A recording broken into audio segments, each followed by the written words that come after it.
Right, okay, I think we're all connected, so it's 5:30. We're going to get started. My name is Will Taylor. Hopefully some of you know me, but welcome to everyone, including those who don't know me. I'm going to spend, I'm not quite sure how long with you tonight, maybe an hour and a half, 2 hours, maybe longer, we'll see. And we're going to look at the NG2 practical project, or the IG2 practical project if you're an IGC student. It's just about the same thing, national, internationals, broadly the same, little bit of difference on the law there. Now, just before we get started, please note that you have a Q&A function. If you look on your Zoom screen, that it says Q&A, you can click on that and you can ask me questions. So at any point, just drop a question in there. And when the time's right, I'll pause and I'll have a look at the questions and I will answer your questions as we go along. You can also chat to me. So there's a chat function too. Now, I can't answer your chat. Thank you very much for chatting there. I'll just reply back. Typing and talking at the same time is quite tricky, so I'm not going to do too much of that. But if you want to chat to me and ask a question, that's fine. Anyway, just before we start, I'd like to just do a short poll, if that's okay. I've got 3 questions for you, and this is going to help me know you a little bit better. So I'm launching the poll. I'd be very grateful if you could just answer those questions. So firstly, what type of course are you doing? Is it, is it classroom or e-learning, something like that? Which provider are you with? Some of you are studying with Compassa, my company. You don't need to be here if you're from Compassa. You don't need to be here. You've got everything you need on the e-learning platform. It's all there. I've got videos saying everything I'm going to say tonight, pretty much. I'd be very interested to know, though, what are you struggling with? So please tell me, what are you struggling with? And that third question, what are you struggling with? And I'm going to have a quick look when we end the poll just to see if there's a theme, see what the main problems are, and I can then change or tailor my presentation a little bit tonight to help you with what you're struggling. So I would like you to pass. I'd like you to pass on the very first attempt. I'm going to give you maybe another 30 seconds or so to get your answers in. I think we've had about 10, 11 people so far answer the question. How many are online? We've got 28 participants at the moment, so loads of people who registered did not show up. That's very common. Very common. They'll get a recording. It's okay. I forgive you if you're watching the recording. I forgive you.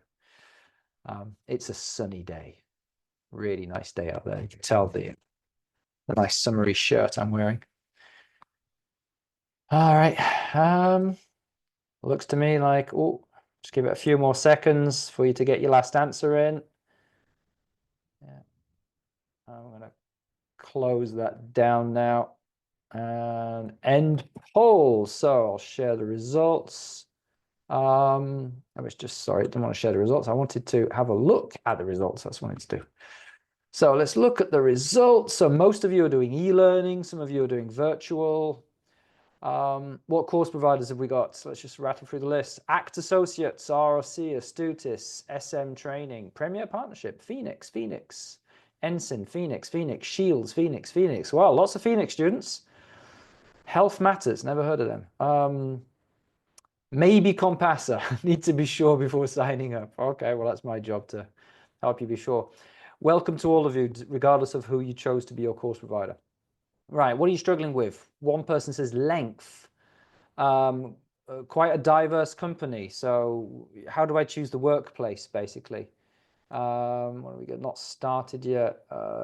Correct hazards, timescales. Adhering to strict criteria. Yes, that's a good one. That is the most important thing, adhering to the criteria. Part 3 and part 4. Yeah, don't worry about part 4. Don't worry about it. It's not critical. Part 3, however, is very critical. Someone got a refer, not enough hazards, wrong categories. Yeah, that'll do it. The law side of things. Okay. Just understand how to. Someone says just understanding how to tackle the questions. There are no questions on NG2. It's a project. No questions whatsoever. Right, thank you for that. So let's get started. I'm going to share my screen with you. That was really helpful. So I know what you're looking for. Hang on, would be helpful if I launched the presentation first. There we go. And now I can share my screen. Screen 2. Right, brilliant. Let's get into it then. So very briefly about me. A lot of you don't know me. you're not my student, so just very quickly about me. I'm a chartered member of IOSH. I'm a health and safety professional.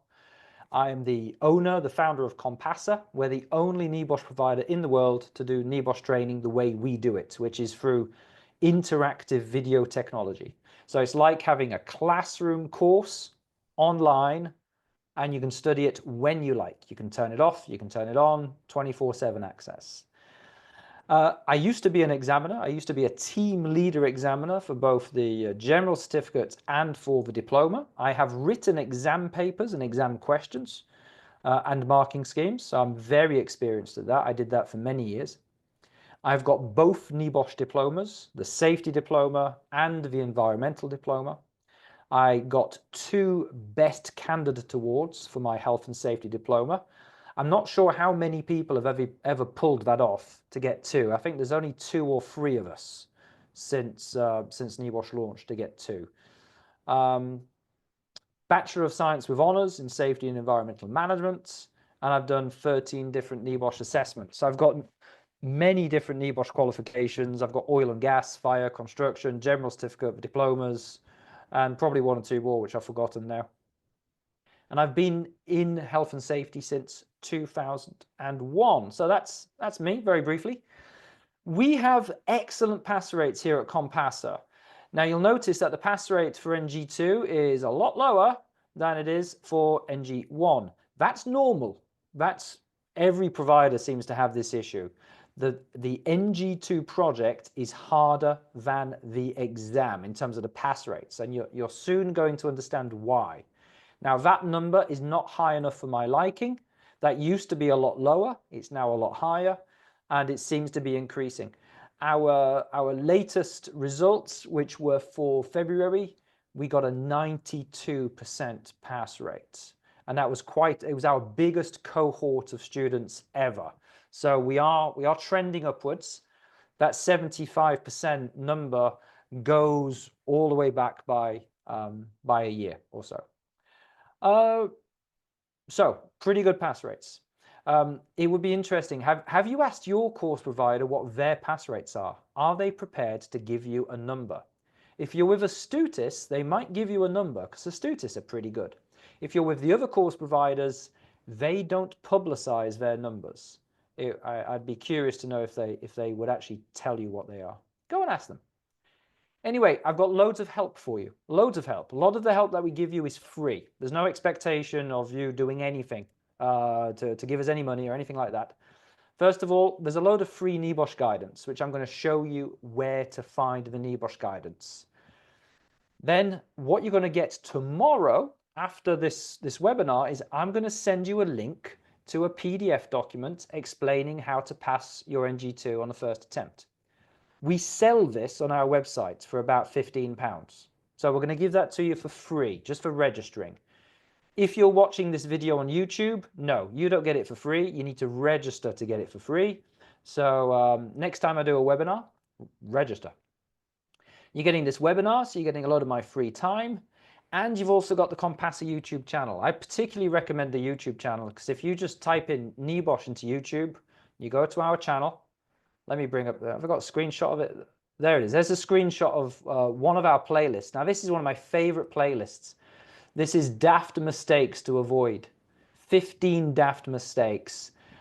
Things like separating your hazards. So sometimes people put 2 or 3 hazards in one. I'm going to show you how not to do that and how to split them up. Confusing hazards with a lack of controls, writing hazards in detail, hazard category issues. Now a lot of this stuff I'm going to tell you tonight, actually. I'm going to tell you all of this tonight, but if you want to go on the YouTube channel, and you might get some extra tips and advice.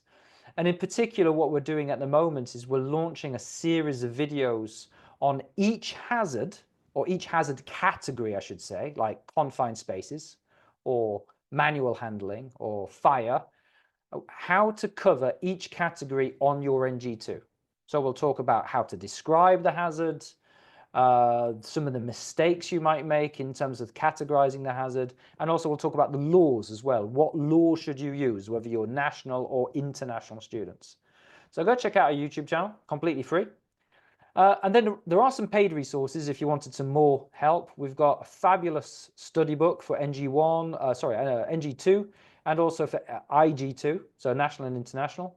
We've got a course on how to do this project, and we've got, if you wanted tutor support, if you want me at the end of an email and the freedom to ask me a load of questions, and if you want access to our course materials, there's something called the rescue package, which basically is full access to our entire NEBOSH course. Only go for that if you failed, if you're struggling, or if your course is expired, because I know a lot of you, like if you're with Shields or Astutis or RRC, a lot of the providers give you 12 months to pass. And if you don't pass in 12 months, that's it. That's the end of your course. You have to pay more money. Well, don't pay more money.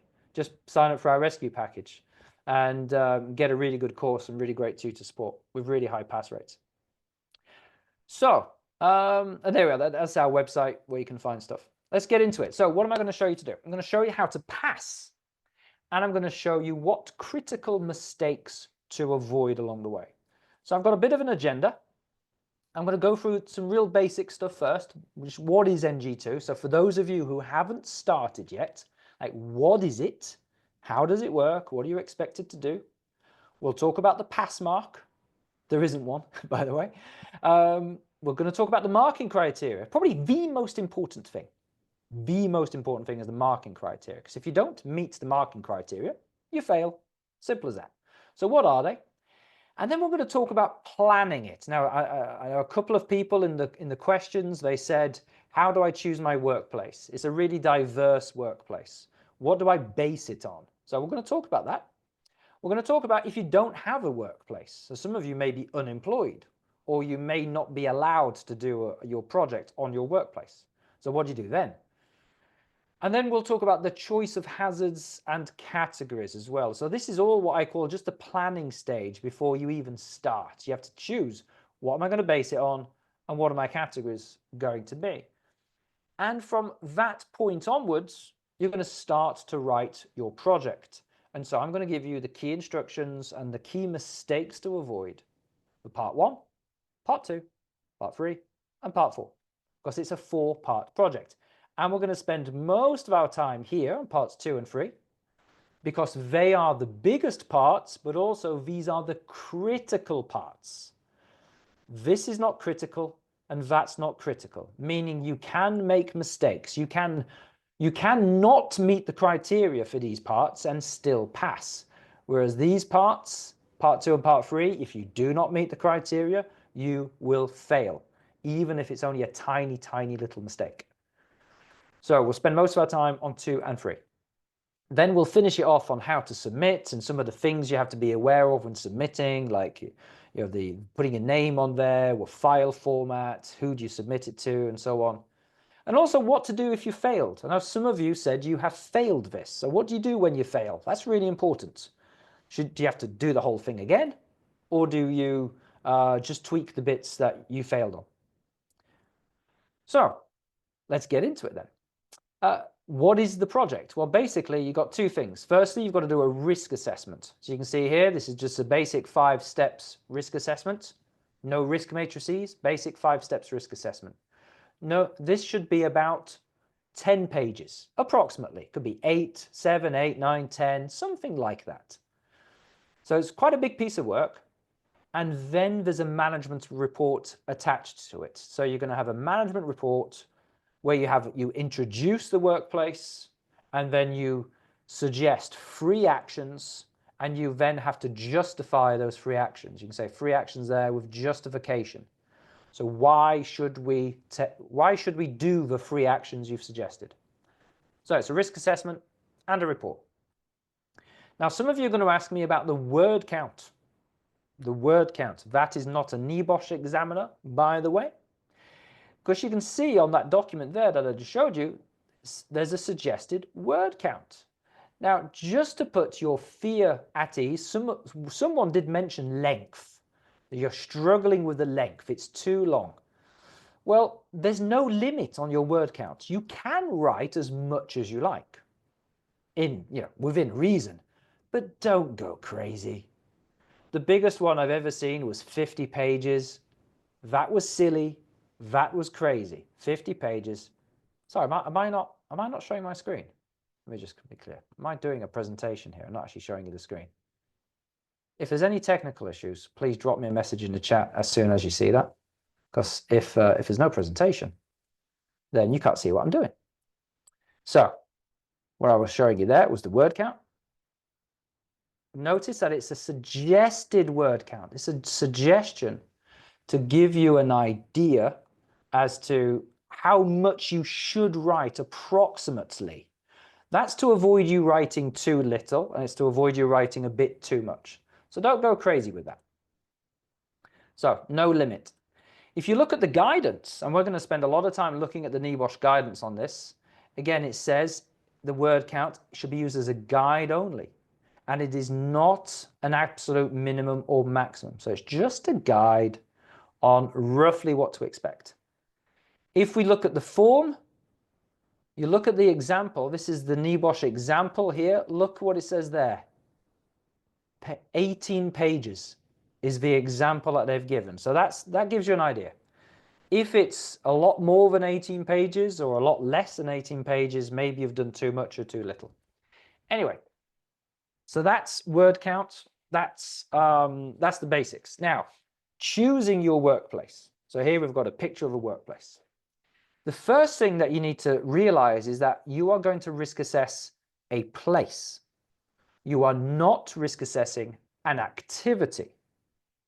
Now, in real life, you could risk assess an activity. You could risk assess the use of welding equipment or electrical work or a maintenance task or baking a cake. You could risk assess an activity if you wanted to. But NG2 and IG2 is about a workplace. So you have to choose a place, and you are going to risk assess the hazards and activities taking place in that place. Now, there's a choice to make here. Do you risk assess the entire workplace, like the whole thing, or just a small part of it? Well, firstly, I would say nearly all workplaces are suitable. Nearly all. So to some extent, I don't think it really matters. To be clear, so I don't think it really matters this. There is a discussion to be had around, is a whole massive factory, a whole massive oil refinery, is that too big? Well, in real life, yes. But you can still meet the marking criteria on your project, even if you try and risk assess the whole thing. Now, I would suggest you try and choose a small section if you can. So one of you said there's a diverse workplace. In the Q&A, tell me what your diverse workplace is. Type in the question. I've got this, I've got that, I've got this going on. And maybe I can suggest to you what you could risk assess. But here, I'm in like a bit of an office building. I've got this office, this room. I've got the corridor. I've got a kitchen. I've got an electrical and internet kind of data center place downstairs. I've got electrical panels. I've got a car park. There's another building across the road. I've got a breakout room. There's a gym. I've got communal areas. There's a roof as well. It's like there's a lot going on. Now, do I risk assess the whole thing or just a small part? To be honest, I don't really care. I don't care because it all boils down to your hazards and hazard categories. That's all. This office here, this little room, it's only a small room. You know, I could turn this around. Just check out how small this room is. There's a studio. It's really small. It's really small. There's not a lot going on. It's very small. I could do, excuse me if it's blurry, I could do a perfectly acceptable NG2 on this little room. It's cool. Like standing on Lego. Where is it? Standing on Lego over there. That's a hazard. So just choose somewhere. And if you feel that what you've got is too small, like just add something else. Like I could take this office and the corridor. I could take this office and the corridor and the little kitchen area just out at the bottom of the corridor. I could do that plus the toilets. I can make my workplace a little bit bigger or a little bit smaller if I wanted to. Now, just to share the screen again, let me just show you how they do that in the sample. So if I go to the sample here, here's one of the samples. So hopefully you can see that on the screen. It says, so this is a garage, and the garage has offices, a repair shop, and a paint spray booth. And the risk assessment will cover the garage and spray booth. The office area has a separate risk assessment. Can you see how they picked two different locations and grouped them together and said, this is my location? And then later they say garage and spray booth activities there. So let me have a quick look at the questions here. So someone's asked, can I choose a construction site? Yes, yes you can, no problem. Construction sites, absolutely fine. Loads of hazards to choose from on a construction site. Let's have a look at the chat. Someone has said, car dealership with workshop, body shop and valet bay. Great. You can do a risk assessment on the whole dealership if you want to, or you could just choose the workshop, or just choose the body shop, or just choose the valet bay, or put the valet bay together with the body shop. Like, whatever you want to do. Most workplaces are absolutely fine because what it's going to boil down to are your hazards and your hazard categories. Now, some key things though, key things. You must have permission to risk assess your workplace. I met someone recently who was trying to risk assess their local gym, and they were a member of the gym, but they did not have permission to risk assess the gym. This is a problem because if you don't have permission, it means you can't ask questions. You can't ask to see accident reports. You can't look in areas where you're not allowed to go, like there might be a technical room, a pump room, something like that. So to do a proper risk assessment, you have to talk to people, you have to see records, and you have to look at things quite closely. So you've got to have permission to do it. So that's important. The other thing which is also very important is that you must be able to access it recently. Do not do your risk assessment from memory. Do not do this on your old workplace. I have seen people fail for that, where they've said on the project, they've said, I used to work here 12 months ago and I've done it from memory and I've got some photos. They failed instantly because ultimately your risk assessment has to be suitable and sufficient. And if anyone came on my webinar last night, we did an exam question on suitable and sufficient. And what that means is that, well, it's got to be up to date. That's one of the things. Legally speaking, it's got to be up to date. And so if it's based on something you did a year ago, it's not up to date. So got to get permission, got to do it recently. The big thing here, though, is your choice of workplace is going to depend on your hazards. You must have a minimum of 10, and it must be a variety, 10 different hazards. And provided you can find 10 very different hazards, your workplace is suitable. And it could be as basic as an office. Now, confidentiality is something to bear in mind. Your project can be confidential. It says in the guidance, it says you can hide the name and location of your organization if you like, by using false details. But everything else must be factual. Everything must be true. You're not allowed to fake things, but you can fake the name and you can fake the location. It says false name and false location. That matters if for example, if your employer might only give you permission to do it if you keep their name confidential. And also some of you might work in military installations, or you might be weapons manufacturers and things like that. And so you might have like missiles and missile testing, and you might be working in nuclear power plants, things like that. So it's okay for you to keep things confidential. And if you didn't want to give a location because maybe you have the only atomic weapons center in England, maybe you could just say, kind of give it a vague name and a vague location, like Europe or the north of the UK or something like that. What if you don't have a workplace? Well, you're just going to have to ask people, I'm afraid. Can I use your workplace? Go ask your friends and family. Can you get me permission to do it in your workplace? Go ask your ex-colleagues. Can I come back? Or can I visit your workplace where you work now and do a risk assessment there? I promise I can keep it confidential. I won't get you in trouble with anyone. I just need to be able to visit and ask some questions. Can you please help me out? Many years ago, I had a project to do for my NEBOSH diploma. I went to my local Pets at Home store. I had rabbits and guinea pigs. I was in there all the time buying hay and and wood chips and food and apple snacks for the rabbits because they love that kind of thing. And I said, hey, I've got this project to do. Do you mind if I do my project here? I just need to walk around, ask some questions, maybe watch you in the back room, see how you look after the animals and stuff. And they were like, yeah, sure, whatever, it's cool. They knew me, I knew them, we had a relationship. I know some people who have literally gone to their local corner shop and spoken to the local corner shop owner, Mohammed or whatever their name is, and gone, hey, right, you've got a shop, you've got a back room where you store your stuff, there's a little yard at the back. It's like, can I do my project on this workplace? And Mohammed's like, yeah, sure, man. It's like, as long as you buy a bottle of booze and a packet of fags, I don't care what you do. Right? It's cool. Whatever you want to do. You could, and that would be fine. It would be absolutely fine for you to do that. Yeah, just make sure you have permission. Quick question here. Someone says, we have a large 5-floor factory, primary process is milling.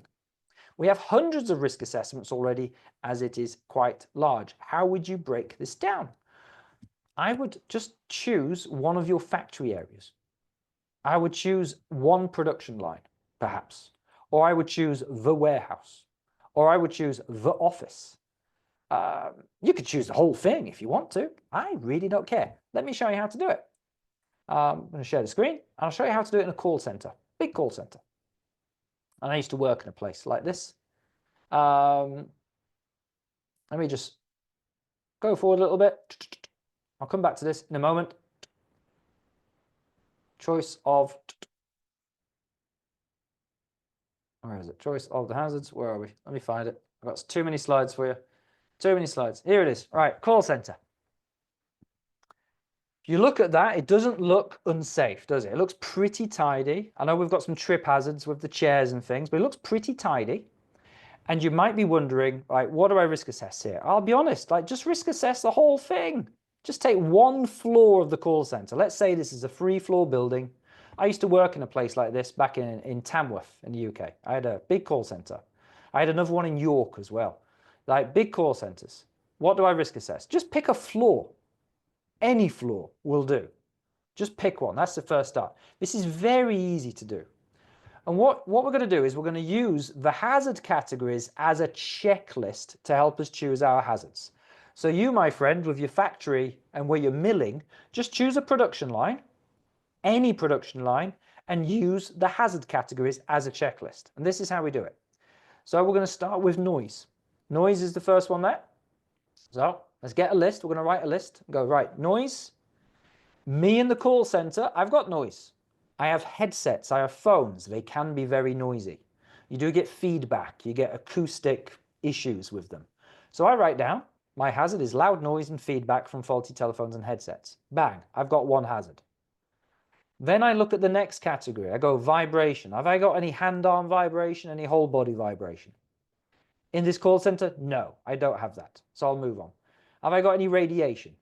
No, I don't. Now in a milling factory, you might have radiation. You might have an X-ray scanner. You might have infrared radiation if you've got some heaters and stuff like that. So maybe you've got that. But I haven't, so I move on. Mental health, mental ill health. Have I got that? Yeah, sure, of course I do. I've got unrealistic sales targets. I've got people stressing that they're not going to hit their target 3 months in a row and get fired. So there's stress there, definitely. So mental ill health. Then I move on to the next one, violence at work. Have I got that? Yes, I've got aggressive and abusive customers who don't like it when you call them to sell them something. They say all kinds of horrible things. That is very stressful, and it's a form of verbal abuse. It's a form of violence. Have I got substance abuse at work? Yeah, I probably do, but I've probably got all kinds of issues. I've got people taking cocaine and drinking cider in the toilets, sure. I'm not a big fan of that as a hazard, so I'm just going to kind of just skip that one, to be honest. But if you want to use it, sure, you go ahead and use it. What I do have a lot of is RULS, work-related upper limb disorders. Got a lot of that. Constant use of workstations of limited adjustability, monitors at the incorrect height. Great. Manual handling, yes. They're carrying paper boxes, they're about 10, 15 kilos. They're carrying it long distances to the printer. There's a storeroom for paper. They're carrying stuff around. So I write that down. Carrying of printing paper boxes from stockroom to the printer, 15 meters. Then I just carry on. Have I got any hazardous, load handling equipment? No, not really. Barrows, trolleys, maybe, but nothing serious. Have I got any hazardous substances? Yeah, maybe if I include the cleaning chemicals in the toilets, but I haven't really got much, so I'll leave that. Next one I do have is health, welfare, and work environment. I've got glare from the lights in the windows pouring in. You can literally see the windows there. Glare coming in. That's a lighting issue. That's part of the welfare and environment hazard category. So yes. Have I got any work at height? Yes. We have a set of steps, and the steps are used to change light bulbs. The steps are 2 meters high. They also use the steps to reach the top of the shelving. Can you see how we're doing this? And you can do this in your milling factory if you want. You can do this in your car dealership if you want. Just pick somewhere and do this. If you can't find enough hazards, make the choice of workplace a little bit bigger. If you've got too many hazards, that's not a problem. It's not a problem. Just pick 11 to 13 and stop there. I'm going to choose 12 on this one, and I could go further if I want to. What have I got next? Lone working. Some managers work alone after hours and will not receive assistance in the event of a medical emergency. Have I got slips and trips? Yes, definitely. I've got storage of personal belongings, such as bags, rucksacks, near or around the desks. Possible faults to carpets and trading cables. I've also got a second slip and trip hazard. So I've got slips. I've got spilt liquids in the kitchen and the toilet area. A very common problem. People carrying a coffee, and then you get drips of coffee, drips of tea on the floor, drops of water on the floor in the toilets. And just carry on. Have I got any vehicles? Yeah, I've got the car park, but I'm not risk assessing the car park. Have I got work-related driving? Yeah, I've got people driving from York to Tamworth, Tamworth to York. Yeah, that's fine, but I'm not doing that. But I am doing fire. Have we got fire hazards? Yeah, of course we have. We've got paper, we've got electrics, we've got computers. There's a fire hazard. Have I got electrical hazards? Yeah, of course. I've got electricity everywhere. 240-volt portable appliances such as computers, cables, kitchen wires could become damaged. Yeah, I've got 12 hazards. That's enough. That's enough. I could add on to that substance abuse. I could use the trolley that we've got to carry some boxes and carry the drinks around. I've got some cleaning chemicals. There might even be a bit of asbestos in this building, so I've got cleaning chemicals and asbestos. I could extend it to the car park if I want, and I've got vehicles there. I've also got a photocopier with moving parts, and I've got a lift, and I could go on and on and on if I don't need to. All I need is a minimum of 10 good hazards. And I'm going to have about 12 or 13 just to give me a bit of room for error. So hopefully you find that really helpful. Right, let me go back to where I was, because I did miss some kind of key stuff here. So we were talking about getting a workplace, right? So go ask if you don't have a workplace. How is this thing scored? This is scored with a pass or fail type system. Fail is called refer. As you can see down here, here's a real example. It says refer. Refer is just a posh, fancy word for saying you have failed. It has some very strict marking criteria. These things you can see here, these are the titles of the marking criteria. They're not the marking criteria, it's just a title. But you can see met, met, not met, met, met, met, met, not met. You have to meet all of the marking criteria for parts 2 and parts 3. So that bit is critical. You can fail a bit in part 1 and you can fail a bit in part 4 and you're okay. But you have to pass part 2 and 3 completely. Now, to be clear, it does feel pretty ruthless, this. So people describe this as ruthless, this pass or fail system. And this is why the pass rate is lower by about 10-15%, is because the marking criteria absolutely batter you, especially in part 3. Part 3 is absolutely ruthless. You can get away with some errors in part 2 and still meet the marking criteria. Part 3, though, there are some little things, little mistakes you can make, and it literally can be one sentence or even just one word, and the whole thing just fails.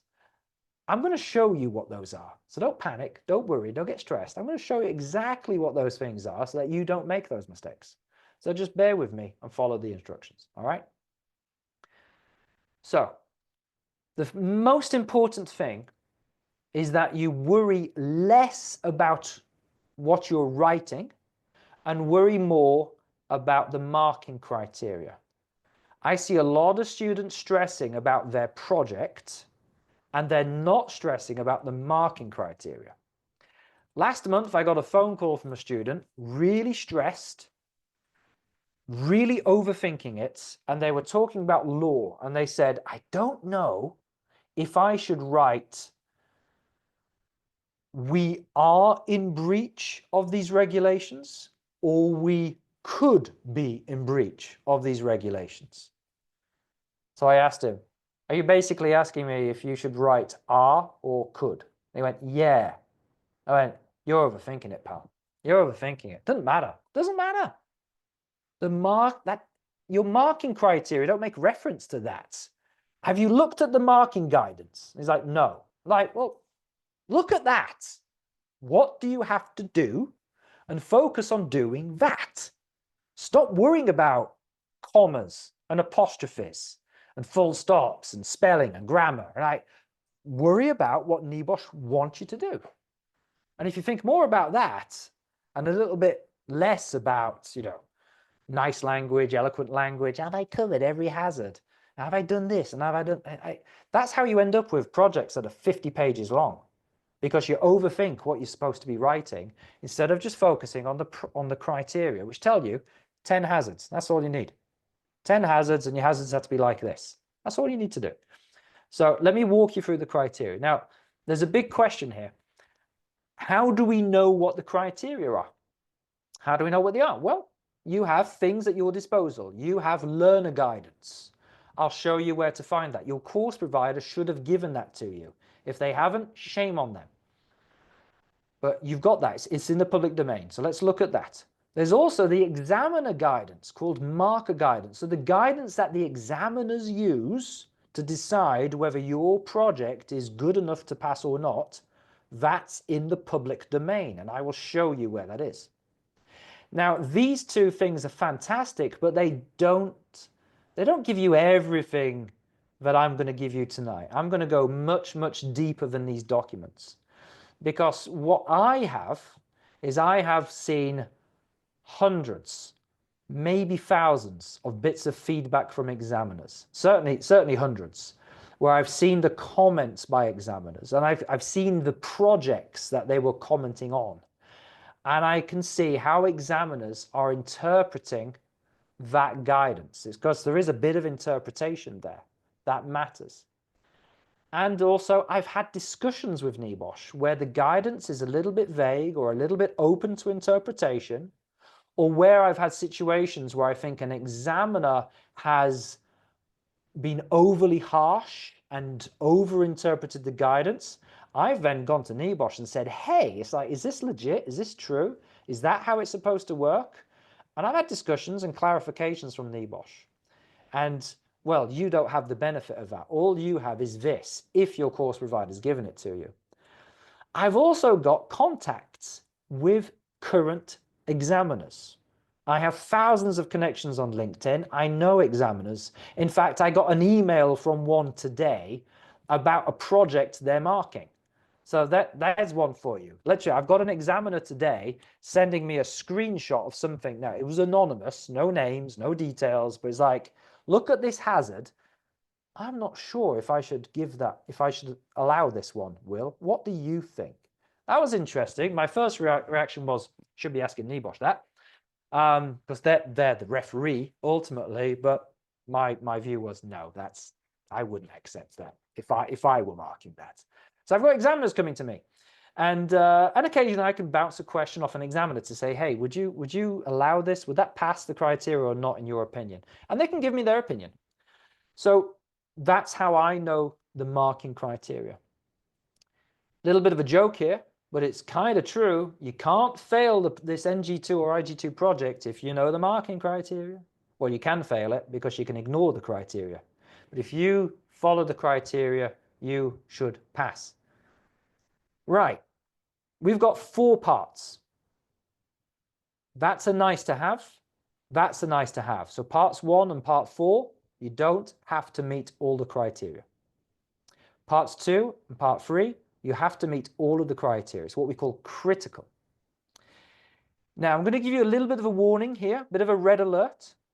There is what I think is the best approach to this. So if you've yet to start, here's the best approach that I recommend if you want to pass in the first attempt. I call this study, write, check. And what I'm going to do is I recommend that you study how to fill in a box or a column. So if you're watching this on YouTube, when I show you how to fill in a column of the risk assessment, let's say I'm showing you how to do the timescales, which is column 5. I want you to study how to do the timescales, and then I want you to press pause. And then I want you to fill in all of your timescales, all of them, for every single action. So you study how you're going to do that particular column or that particular box, and then you pause and you fill that in. And then you check that you've done it correctly. This check, plan, check approach works really well. Let me show you an example. If I go to our sample here, let's say I'm on part 3, and I'm showing you, and I've taught you how to do the specific legal arguments. So I'll say, this is how we do the specific legal arguments. I'll give you an example how to do it. I want you to press pause, and I want you to fill that in. And then I want you to go to the next one, the next sheet, and fill that in. And then I want you to go to the next sheet, and I want you to fill that in. Fill it in for all 3 sheets. And then check that you filled it in properly. Go back to the tutorial. Have I done exactly what Will said? If the answer is yes, brilliant. Then you can move on and study how to fill in this bit here, which includes all these things which you must include. Study how to fill in that box, and then go fill that in on sheet 1, 2, and 3. And so on. So it's study, write, check. And there's a reason I recommend this. Here's the reason. This is what catches people out. It's like being lost in the jungle. You have marking criteria everywhere, and they can catch you, and they can get you. I mean, just look at that. Can you remember? If I showed that to you, could you memorize all of those? If I asked you, if I hide this from the screen right now, could you write that from memory? No, you can't. No, you can't. This is an overwhelming amount of detail. The only way to pass this is the study, write, check approach, where you take in a little bit of detail, you then write it and check it, and then move on to the next box and study that little bit of detail, and so on. Yeah? Hopefully that makes sense. Let me have a quick look at the chats. I think someone had a question in the chat. Someone says, where has it got? Bring it back again. Implementing something in a cherry picker to prevent you from being thrown out while driving. What hazard category is that? Sometimes it's difficult to know what hazard category it belongs to. That's an excellent question.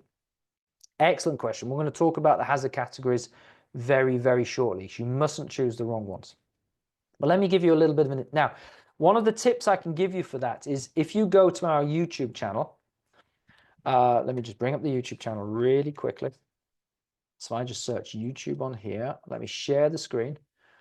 You are going to find our videos on hazard categories super, super helpful. So I'm not signed in here. If I just type NEBOSH, you're going to find me. There we are. Find me. Let's go to Compassa eLearning, and we'll go to videos. All right. We're starting to launch these types of videos. We haven't done all of them yet, but with it, by the end of next week, every hazard category will have a video like this. So if you're unsure about a particular category, let's say if you think that's a driving at work category, go watch the driving at work video like this, and it'll talk about what driving at work is and what driving at work isn't. But just on this one, let me just have a look at your chat again, just so I can kind of, now I have to be careful because I'm not allowed to tell you what hazard category it is. I'm not allowed to help. If I give you too much help, then I'm committing malpractice. But let me have a look at this. Implementing something in a cherry picker to prevent you from being thrown out while driving. Okay. So this is where we have to sometimes, let me try and phrase this thoughtfully. One of the mistakes we're going to talk about a little bit later is where you have an activity. An activity is not a hazard. Let me find the slide. Here it is. Here's the slide. So what you've described to me there in the chat is an activity. It says you're doing something in the cherry picker and you're driving around and you can get thrown out. All right, so that's not a hazard, firstly. Let's take a look at this. A hazard is not an activity. Activities have lots of hazards. So working in a cherry picker and driving around and doing something in the cherry picker is an activity. There's a vehicle in there, there's a work at height issue in there, you might be working on electrical stuff, maybe you're changing light bulbs, that's an electrical hazard. It's like, what is the hazard in that activity? If I take this example here, vibration, use of a grinder, that's not a hazard, that's an activity. What is the hazard? It doesn't say what the hazard is. And you'll say, come on, Will, yes it does, it says vibration. And I'm like, no, that is not the hazard. That's the hazard category. Sorry to be a bit pedantic here, but that's your hazard category. Ignore that. This is the hazard. The examiner is judging your hazard based on what you write here, not on your hazard category. So you have to write what the hazard is in your hazard description. And when you have use of a grinder, or use of a cherry picker, or use of a computer, what is the hazard? Because if you look at a grinder, it's got vibration, noise, electricity, flying debris, dust, sparks, trailing cable, and maybe more. Which one are you talking about? Because I could actually risk assess all of those things if I wanted to. I could almost do an entire NG2 project just on that if I wanted to. So instead we have to phrase hazards specifically, and I would say something like vibration, there's my hazard category, but we're going to ignore that because that's not my hazard, that's just my category. This is the hazard description, and I'm going to name the hazard in there. I'm going to say exposure to hand-arm vibration from use of, so there's an activity, here's the hazard, and I'm showing something which is a bit harmful. I'm showing that this is quite harmful. And that would be 5 meters per second squared. I'm going to give an idea of the level of vibration. That's a very specific hazard.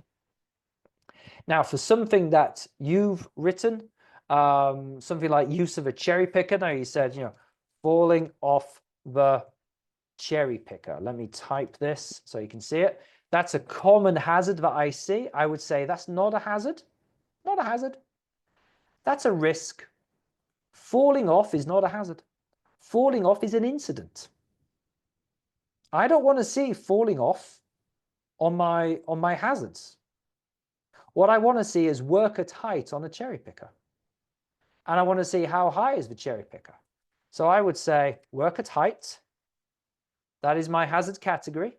And I would say, I'll put in a little hyphen just so the examiner knows where the category ends and where the hazard starts. And I would say use of a cherry picker working up to 5 meters high.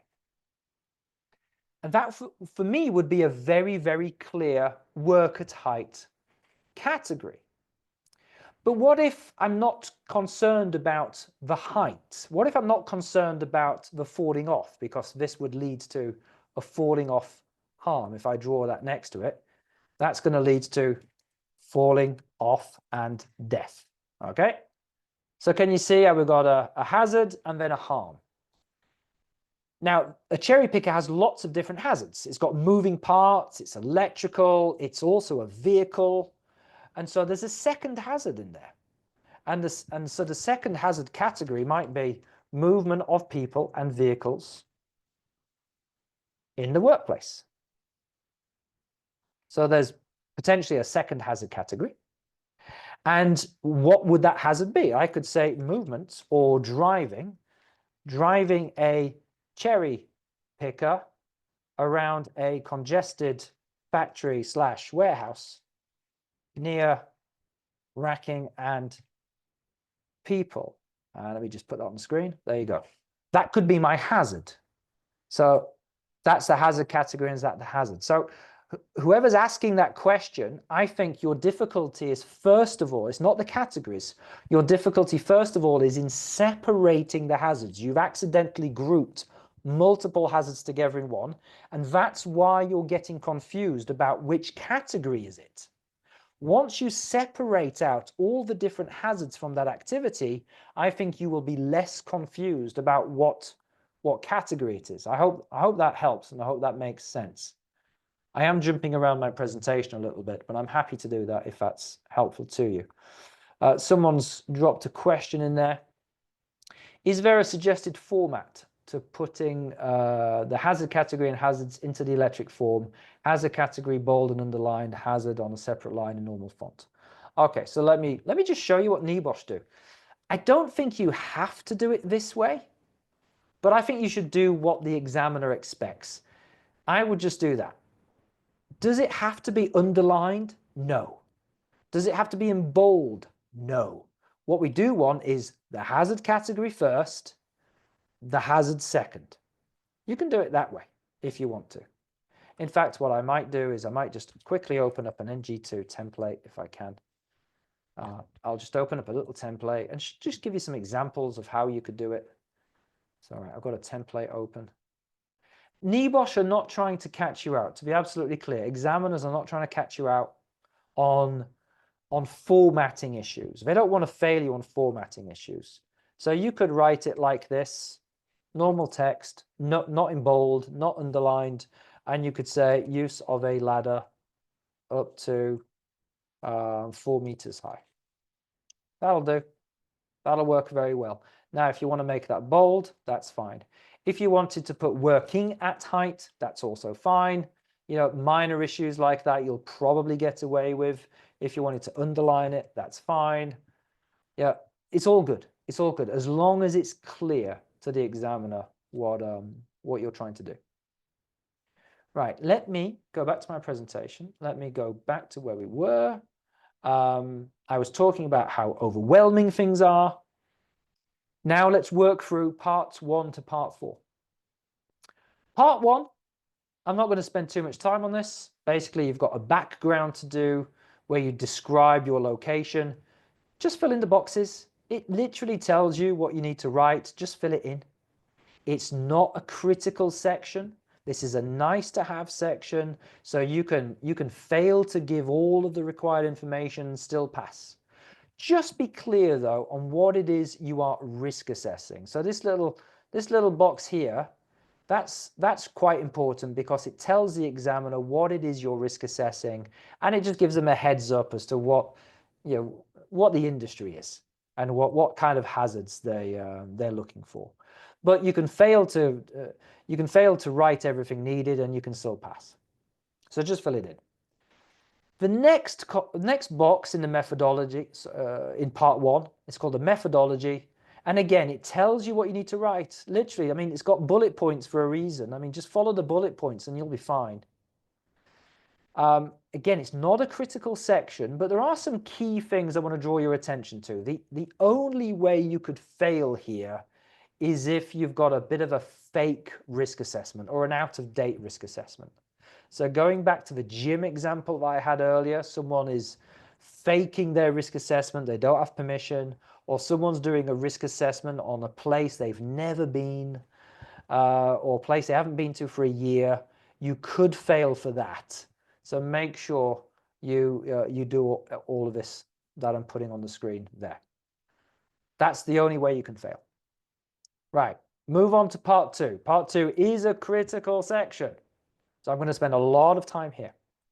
And the recommendation I've got for this is that you fill it in column by column. And that means that you are first going to decide on your hazards and hazard categories. You're going to decide what they are, and then you are going to fill in all of your hazard column. All of it. If you've got 12 hazards, just fill all 12 in. Don't worry about the rest. Don't worry about that. Not interested in that yet. Just fill in this column first, all of them. Once you've filled that in, fill in your who might be harmed and how for every single hazard. Once you've done column 2, then you're going to do columns 3 and 4 together. Those work together. Fill columns 3 and 4 in for every single hazard. Don't worry about your timescales yet. We'll do that later. Ignore those. Just focus on doing those. Then do your timescales, and then do your job titles. And the reason I want you to do it that way, just to repeat what I said earlier, is that there is a lot of detail here. And if you miss one little bit of detail, you're going to end up getting caught out by a dinosaur, by one of the marking criteria. But if you pay attention to what I'm going to show you on how to do a hazard, hopefully you'll be able to get every single hazard right. And then if you pay attention to how to do the who might be harmed and how, then fill every single box in on the who might be harmed and how, and just work your way across. That's the best approach. Now, to be clear, what does the examiner want to see here?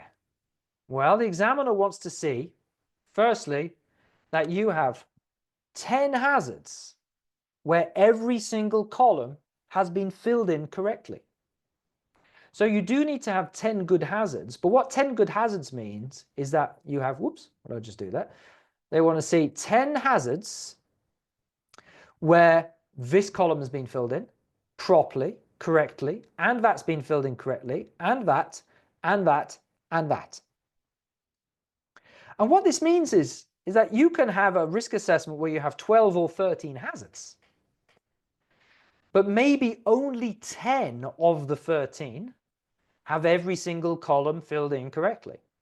Maybe 3 of your hazards have got a problem. Maybe 1 of your hazards, your who might be harmed and how, was a bit wonky. And so that one doesn't count. The examiner just goes, I'm not counting that. Maybe a different hazard, you missed a timescale. That was missing. That was a little mistake on your part. In which case, I ignore that hazard. So let me show you the sample so you understand what the examiner is looking for here. So here we've got the NEBOSH sample. The examiner might say, right, is that a good hazard? Is that a specific hazard, well categorized? Yes, fantastic. This bit, has this been filled in correctly? Yes, it has, fantastic. These 2 columns here, have these been filled in? Have I got all the controls there? Have I got all these controls I expect? Have I got all the controls I expect to see? Yeah, that's looking pretty good. Has everything got a timescale? Yeah.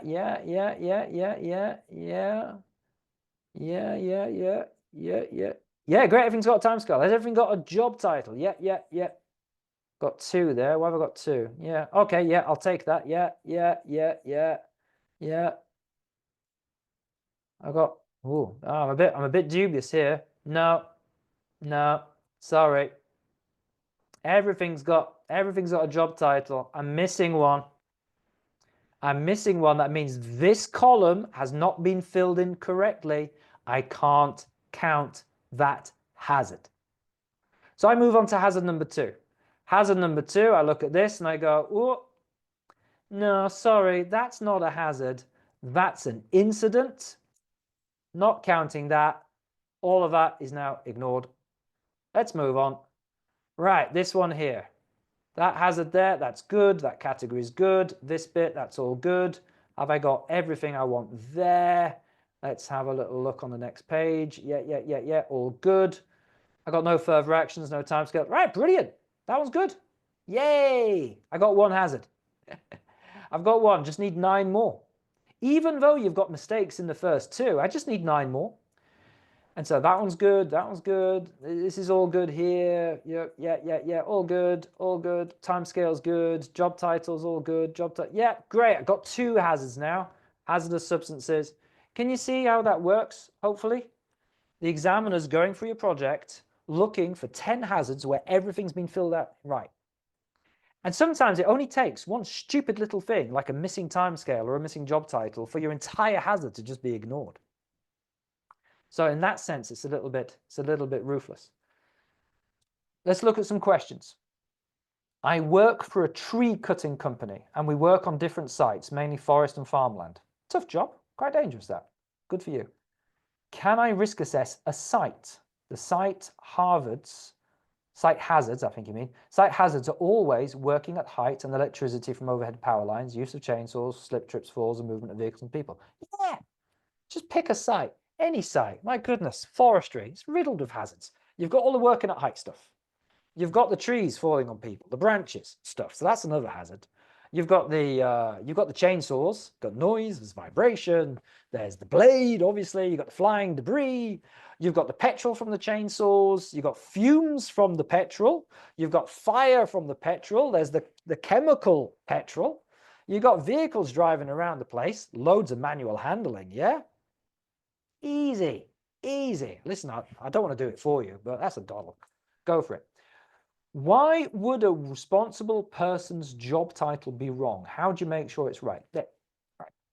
The examiner is some exceptions to this, but broadly speaking, the examiner is not going to question your job titles. Just put, whatever job title you think is appropriate should be right. Now, I am going to give you some exceptions to that a little bit later, so just bear with me on that. I will show you some small exceptions. So if you make an error on the hazard category, will the examiner not bother to read and feed back on the rest of the information on that hazard? Now, depends on the examiner. Depends on the examiner. Examiners are not required to give you feedback on every single mistake that you made. They don't. Sometimes I spot things that they haven't commented on. And if you're my student and I'm looking at your failed project, well, you're lucky, because I might tell you, the examiner didn't mention that, but there's that to sort out as well. They'll just tell you what criteria you failed, and they'll give you a bit of feedback as to why you failed to meet the criteria. And if your hazard category is wrong, they might be kind enough to say that hazard category is wrong. They might even tell you what it should be if you're lucky, although they shouldn't tell you what to write. Now, if I was marking and your hazard category is wrong, I'm not even going to read the rest of that hazard. I'm not even going to read it. All right? I'm trying to mark this thing, this lengthy document, as fast as I can. And I can tell you that as soon as I see a mistake, I just stop reading that hazard. And I'll make a note of it, because I will give you feedback on that. I will make a note to say, that hazard failed because of this. But there might be other errors in there which I haven't spotted. Depends how much of a rush I'm in, really. You'll get good feedback, but not 100% everything. And once I've found my 10 hazards where everything's fine, I'll just stop reading it. So if you've got an extra 4 hazards or 5 hazards, I'm not even going to read them. I've got the 10. You've met the marking criteria. Why would I read any more? So hope that answers your question there. Is this part the formatting and alignment? Is it important? Most of the time, no. But I have got an example where yes, formatting caused a major issue, caused the student misformatted something and got themselves royally confused. I'll show you that very soon. But most of the time, no. The examiner doesn't care if it's font size 10, font size 11, size 12, don't care. They don't care if it's in bold or underlined, don't care. No, we don't care about formatting. There's no formatting on the marking criteria. So to people asking about formatting, all right, let me just be brutally honest and just go back to a slide I had earlier, which was this one here. People who succeed are focusing on the marking criteria. I'm going to give you the marking criteria, and I can show you there's nothing in the marking criteria about formatting. Therefore, it is not important. Now, if there's a major formatting error which causes you somehow to make a mistake, which then leads to you not meeting the marking criteria, yeah, sure. But the guidance does not mention formatting anywhere. So we can forget all the formatting questions. I will give you the one exception to that. Is there a time limit? There's no time limit. No, there is. You will register for a submission, and the submission windows are every month, usually around exam day. So, but you've got like a window of a week to 10 days to submit it. Once you've registered to submit it in, say, May, or June or July, there is a deadline. Yes, there's a deadline. And so that becomes your time limit. But if you haven't registered, you could start writing it now and take as long as you like. You can register for December if you want, or January of next year. No problem. No time limit. The only time limit, I guess, is that you have to pass both units, 1 and 2, NG1, IG1, and NG2, IG2. You have to pass both units within your 5-year registration period. 5 years. So when your course provider registers you for NG1, your 5-year countdown starts. Pass both in 5 years, you pass the qualification. That's it. That's the only firm time limit. So back to the presentation. Loving all these questions, ladies and gentlemen. Really, really good to see how enthusiastic you are and how interested you are. So let's get back to where we were. Where was I? I was telling you this. Telling you to do it column by column. Okay. The examiner wants to see 10 hazards where everything's been filled in, meaning if you've got 13 hazards, 3 have got a problem. As long as you have 10 good hazards where everything's filled in, you still pass. So there is some room for error. Selecting your hazards and hazard categories. I've already walked you through this, but basically what I said was just choose your workplace, choose any part of your workplace, and just look around for hazards. And use the hazard categories as a checklist, aiming for the 10 to 13 hazards. And the example I gave you was a call center. And hopefully that made sense. So moving on, a little bit of a warning here, because I just showed you all of that, yeah? Warning, malpractice. Do not copy or plagiarize is the technical word. Cheat is my word. That's what I like to say. Don't cheat by copying or plagiarizing any of the hazards or any of the examples that I give you in this video, and then trying to pass it off as your own work. So whatever you do, and I know there's someone who's daft enough to try this, someone watching this, probably on YouTube, will say, great, I'll just use all of these as my hazards. Well, you have a problem there, because it only takes 2 people to do this. And then all of a sudden, NEBOSH's automated malpractice software, which scans everyone's project and compares it to everyone else's, and it compares it to every other project ever submitted in the past, and compares it to everything that's on the internet. You know, it's cool software, this. You're going to get flagged up as having identical hazards with another student. And at that point, you're going to get investigated. And there are a lot of investigations. NEBOSH, this is for the last 3 months. This is from October to December of last year. They issued 1,400 penalties. 332 people were banned from sitting NEBOSH assessments. 16 of those bans were for life. Those people there got their results voided, as in their results were null and void. So if you weren't banned, you just got 0 and failed. They caught 1,000 people in 3 months. So that's about 4,000, 5,000 people a year. So it's serious. Don't cheat. Don't plagiarize the examples that I'm giving you. Instead, write your own hazards and your own hazard categories using the hazard categories as a checklist. And once you've done that, write them in the column, like this. Hazard category, hazard. Done. So we need a minimum of 10. 11 to 13 is ideal to give you some room for error. We need a minimum of 5 hazard categories, and you can have more than that, so you're not limited to 5. You can have 10 if you want to, that's fine. And you can use the same category twice as well, no problem. You can have 2 different slips and trips, you can have 3 different hazardous substances, 2 different works at heights, that's okay. As long as, very importantly, your hazards are all different. Do not have duplicate or very similar hazards.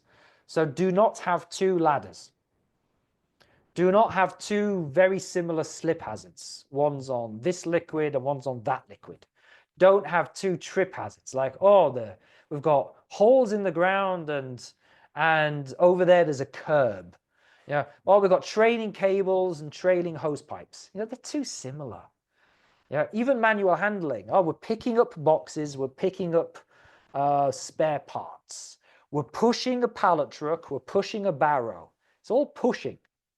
They're very similar. Now, if you've got a step ladder and a cherry picker, they both work at height. That's okay. A step ladder, very different to a cherry picker.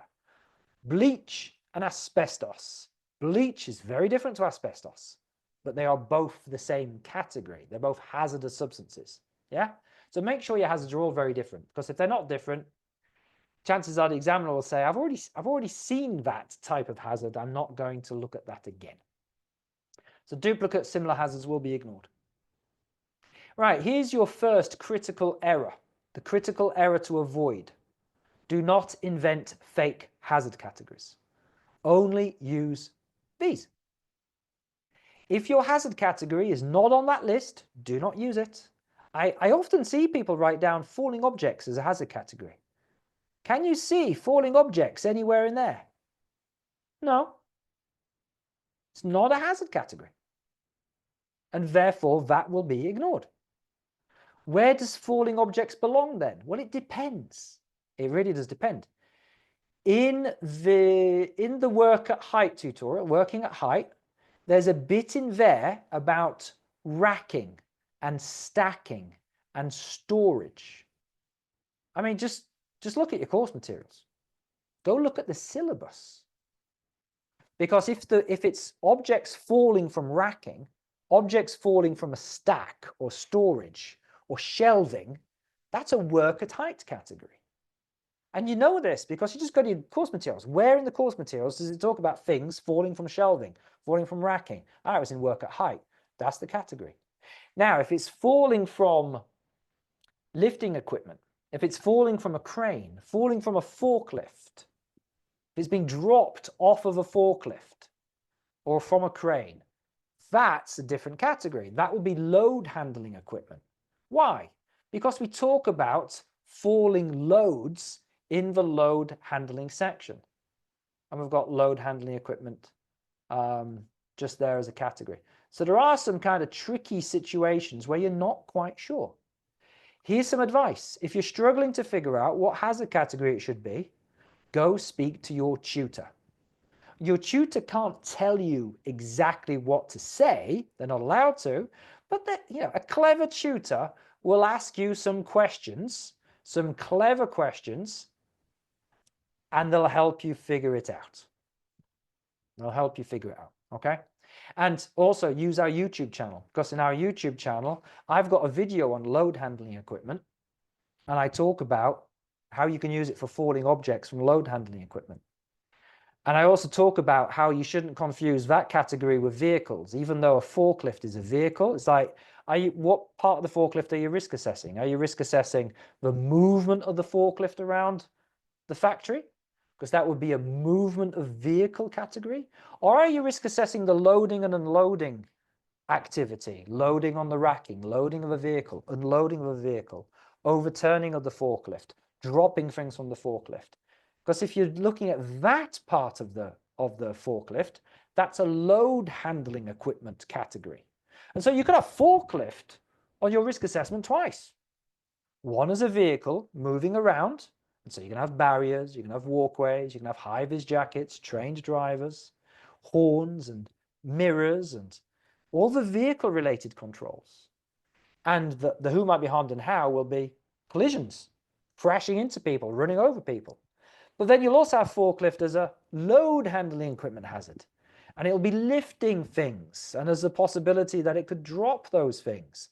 And that will lead to lifting equipment controls, like Lola for examinations and checking of the lifting mechanism.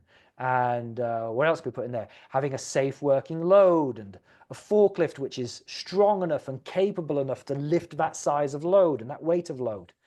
Yeah, and segregating the area underneath the lifting operation.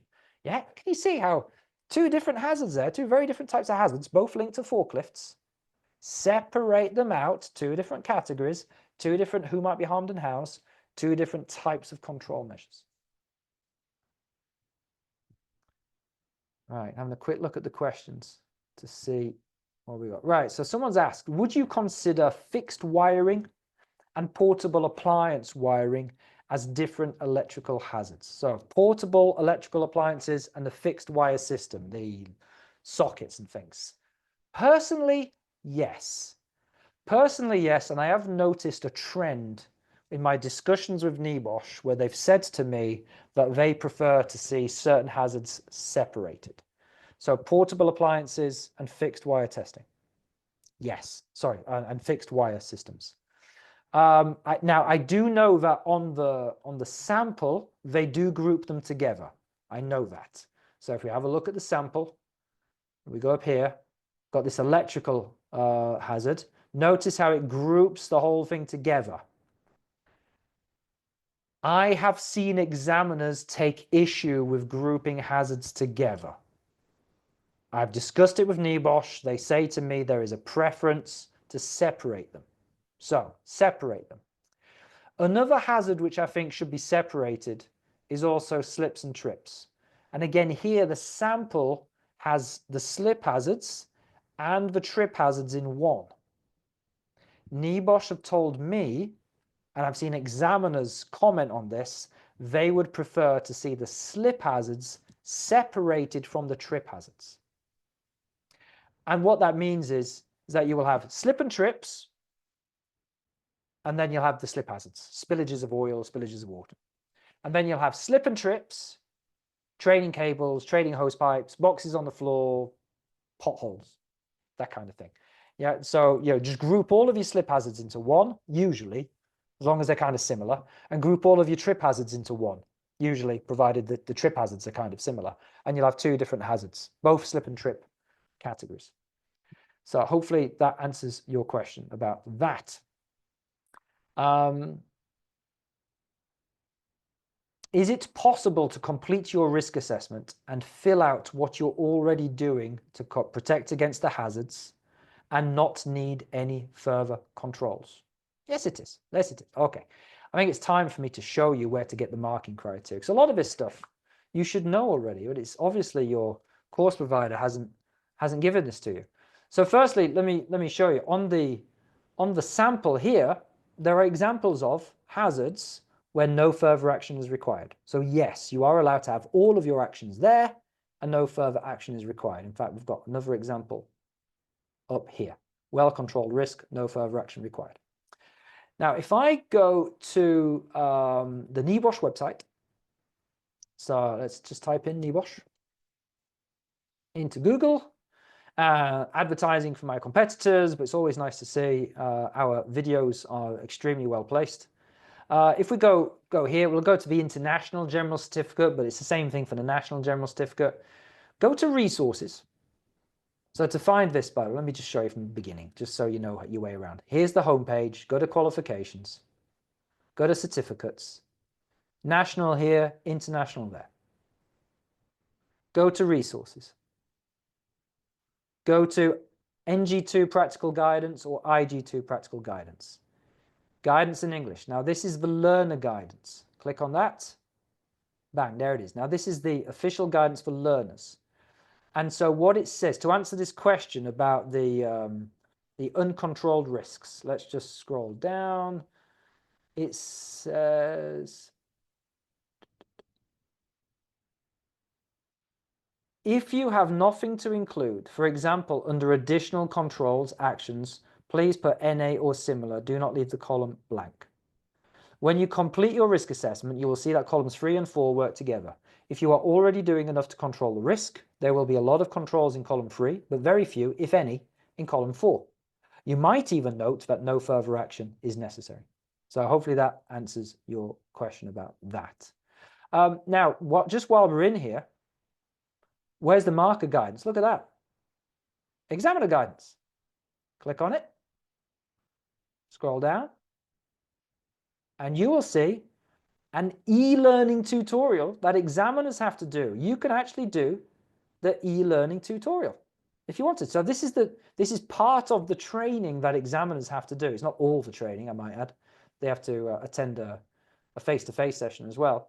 But you can do this tutorial if you want. But if you click on resources there, look at that. Marker guidance.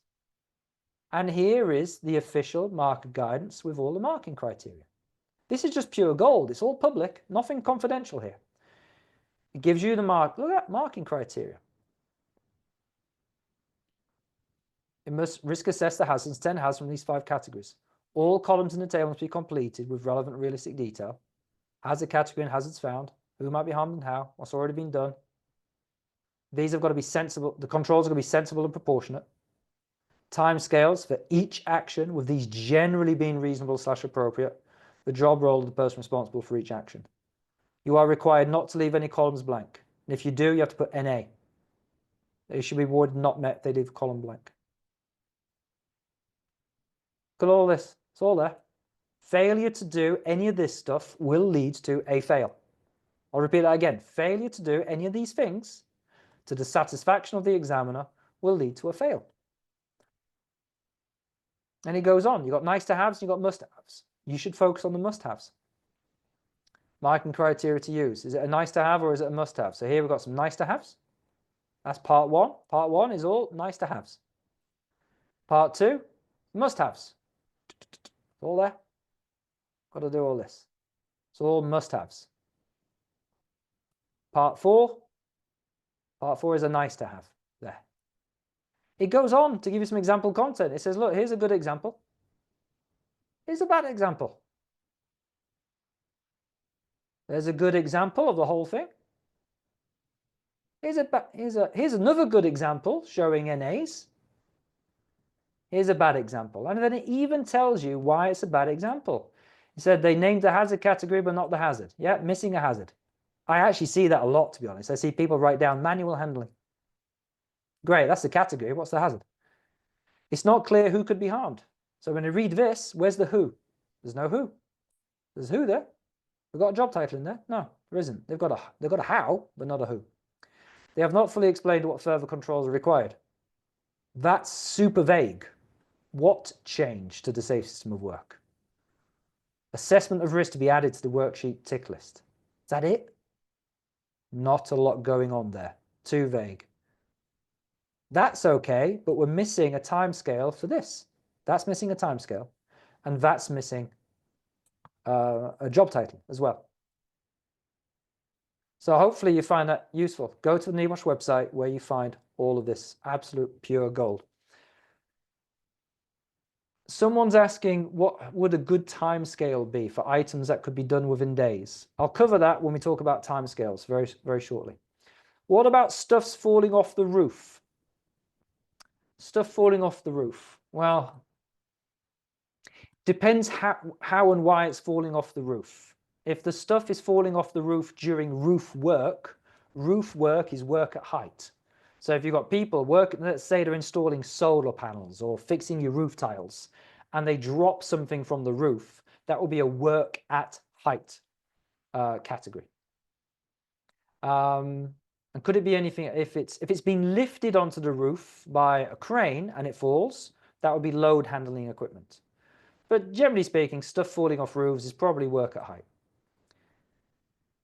If I include forklift as a movement of vehicle hazard, do I also need to include it as a work at height hazard? Well, good question.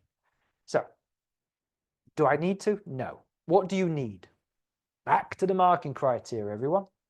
You need 10 good hazards. That's all. You do not, I'll repeat this. I'm going to say this once. You do not need to risk assess every single hazard in your workplace. You don't. It's not on the marking criteria. That's why you can risk assess a whole factory if you want to. You can't fail, or you can't legally fail, for missing off a hazard, which is there. Firstly, because the examiner doesn't know if that hazard's there. But even if they do know the hazard's there, because they can kind of guess or they can kind of tell, you can't legally fail because the criteria is you have to have 10 good hazards. No more, no less. Have 12 or 13 to give you some room for error, but that's all. So if you're missing a hazard, you're missing a hazard, and it's cool. Let me show you an example, because we can see this in the sample. If we go to the sample, which is here, so this is a garage, a mechanical garage, yeah?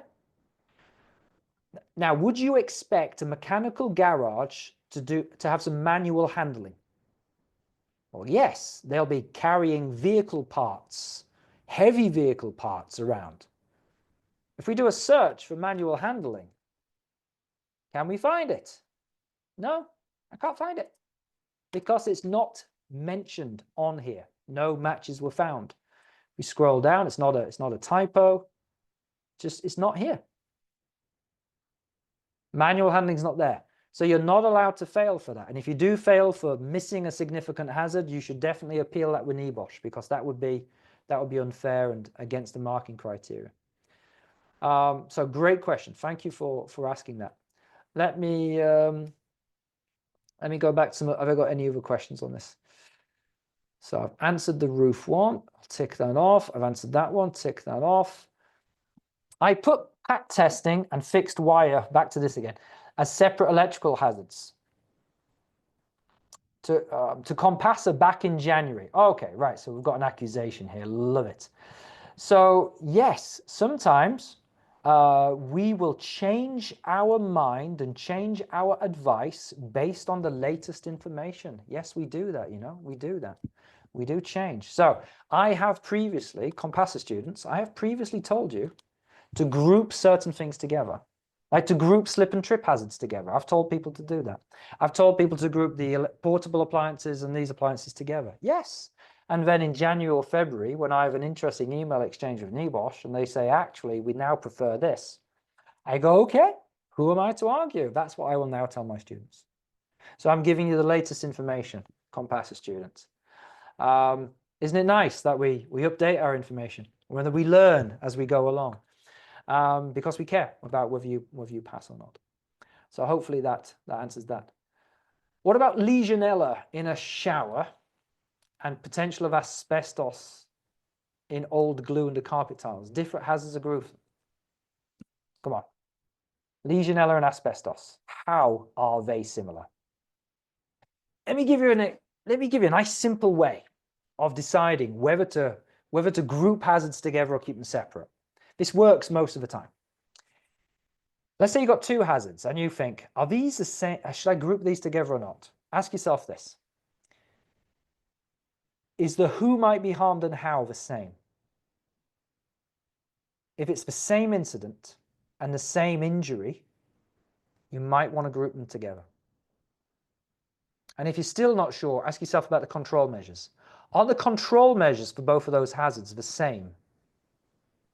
Because if your incident and injury are the same, and if your control measures are the same, I would suggest those hazards should be grouped together. Legionella, I know just instantly. Legionella is a bacteria. Asbestos is a mineral. They have two very different who might be harmed and how. Now, the how might be inhalation for both, yes, but Legionella is Legionnaire's disease. That's a type of pneumonia. Asbestos is asbestosis and lung cancer, and very different disease. The control measures are extremely different. Asbestos, it's management of the asbestos, it's checking the asbestos is in good condition, it's encapsulating the asbestos, repairing the asbestos, putting signage on the asbestos, all that asbestos management stuff. Legionella, we're looking to chlorinate, water temperature, bacterial testing, and so on. Yeah, very different control measures, which means you separate them. I don't want to see a lot of Legionella control measures mixed in with all my asbestos control measures. Makes no sense to me. Yeah, so if the controls and the harms are very, very different, separate them out into different hazards. If the controls and the harms are very similar, put them together. Now, just to go back to the electrical bit, the portable appliance and fixed wire testing, so that's been asked about. The harms are similar on that one. A portable appliance and the fixed wire system, they're both going to electrocute you. It's contact with a live circuit, electrocution, death. So that's similar, but the controls are quite different. PAT testing for one, fixed wire testing for another.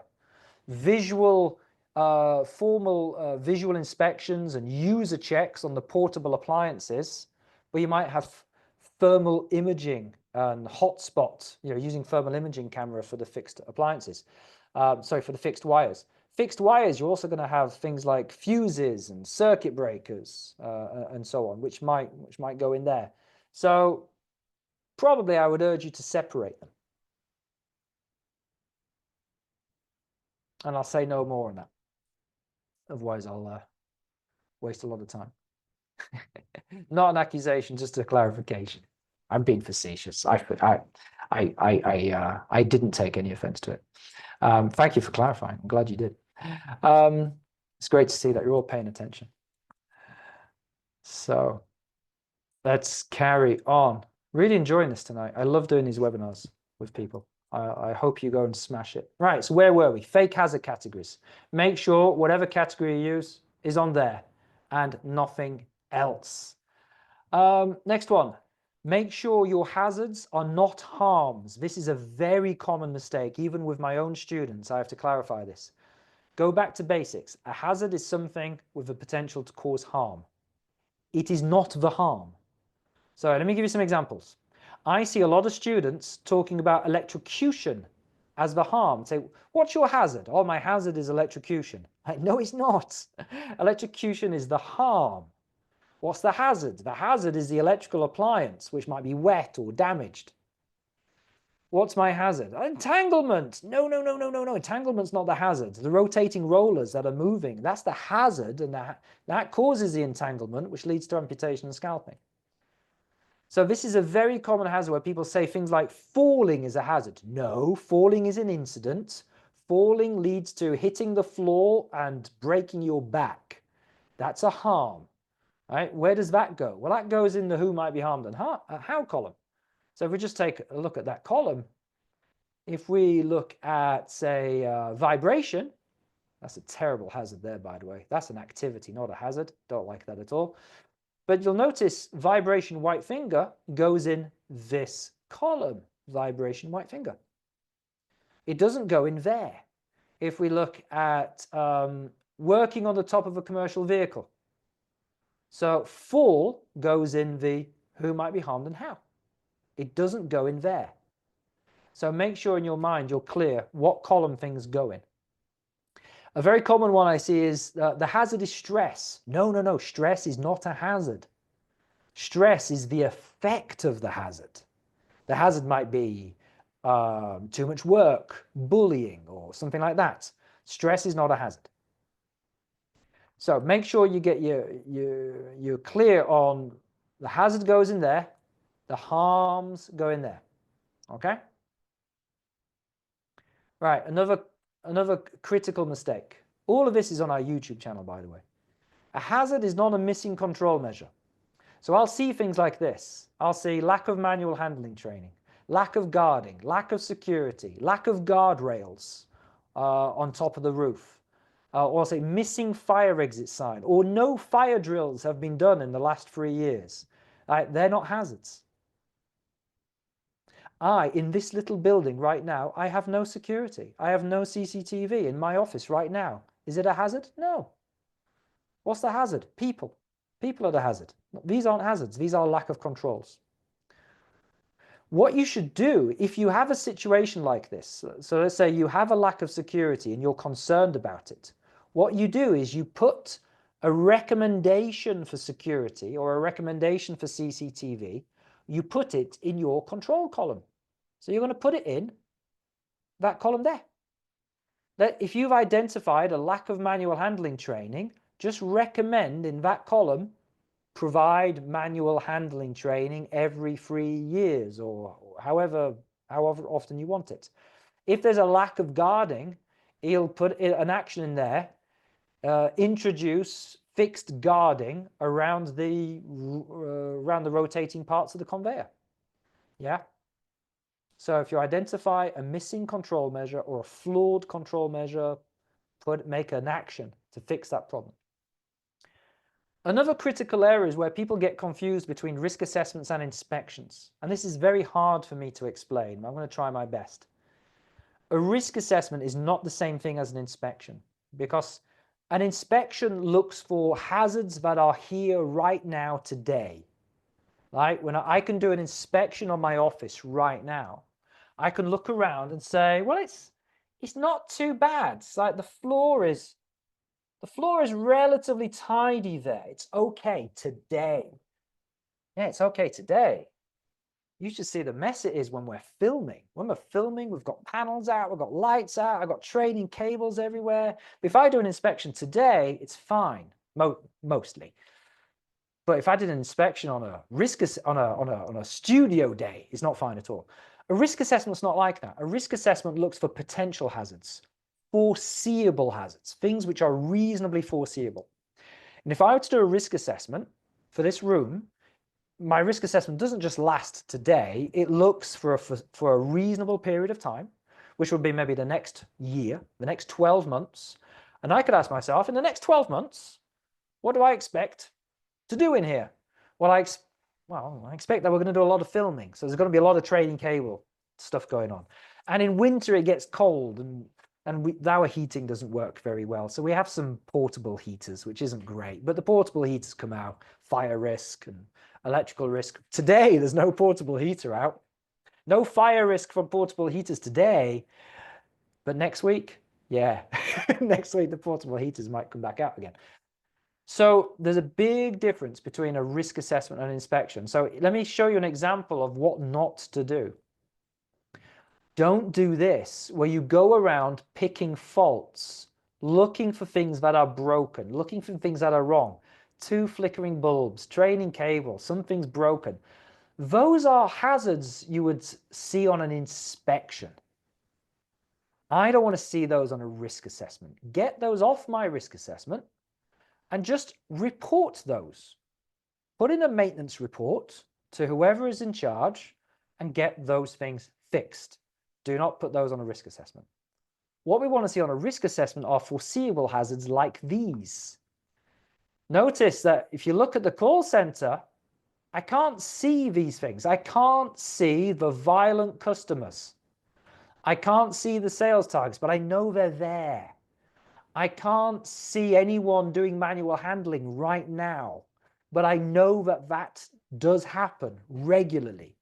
I can't see any trip hazards right now. I can't see any bags, no bags on the floor there, but I do know from experience, from talking to people, from looking at my accident records. Because remember, a proper risk assessment is going to consider things like accident records, and you're going to talk to people like, what are the hazards here? How can you be harmed? And people will say, oh, the worst thing here, I tell you what, it's in the summertime. Summertime, oh really? So not now then? No, in summer, the sun pours through the windows and it gets blooming hot. This is a Yorkshire call center. Blooming hot. All right, really hot, does it? Oh yeah, the aircon doesn't work very well. You can't tell right now because it's kind of cool. So you're not looking for things today, you're looking for potential things. So you want to write down that type of hazard. It's not an inspection. Hazards have got to be specific. That's your next critical error. Don't be vague. Write some detail. Like, put some effort in. I pick up my own students all the time for this sort of stuff.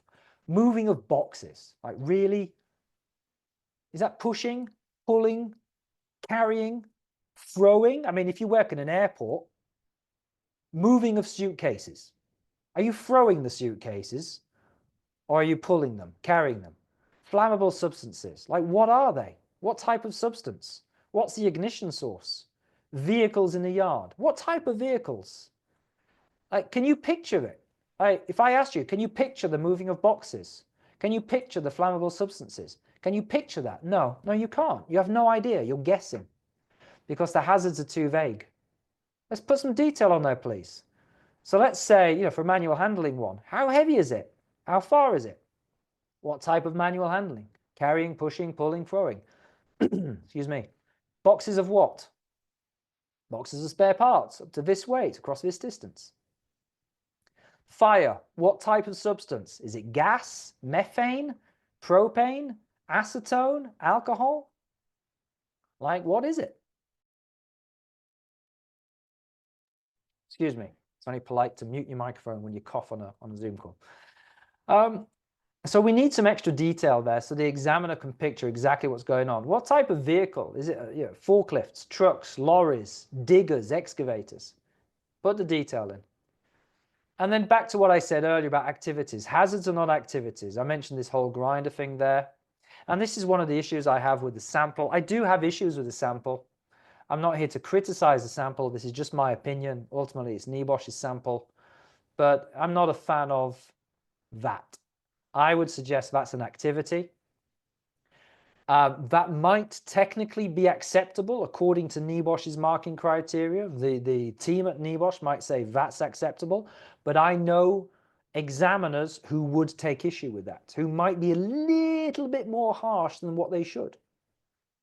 And I'll be honest, and NEBOSH, you know, NEBOSH have criticized me. They've criticized my YouTube channel. They say, you tell people stuff which isn't true on your YouTube channel. And I've got to listen. I teach people how to pass. What's the standard? And they would say the standard is the marking criteria. I say, no. The marking criteria, not the standard. The real standard is how the marking criteria is applied by the examiner. If you have a harsh examiner or a beginner examiner, and to be fair, examiners are well trained and they get supervised and coached and feedback and they're looked after, yeah? There's a process which you don't see. Right, so NEBOSH do everything that they can, and I really do mean this. They do everything they can to make sure the marking's top notch. And I must admit, I haven't seen any dodgy marking in the last 18 months on NG2. Just haven't seen any in my own students. So it's top notch, right? But it is possible out of thousands of students, so you're going to get an examiner who's a bit harsh, who just makes a bad decision. I'm going to teach you how to pass even with the harsh examiner. This is why we have such high pass rates. I teach you to pass in the worst possible circumstances. So what's on the sample might be okay. Technically, it might be okay. I'm saying up your game just in case you have an examiner who's a bit tired, who's having a bad day. And we all have bad days, you know. We're all human. Now, when there is some mismarking, I'll tell you this in fairness to NEBOSH, they do quality checks and they do catch the mismarking. So you know, I've seen that happen with my own students quite a few times. 2 years ago, 18 months ago, we had a number of students who failed but then passed thanks to a quality check that happened after. So fair play to NEBOSH. Fire hazards. I'll tell you this one.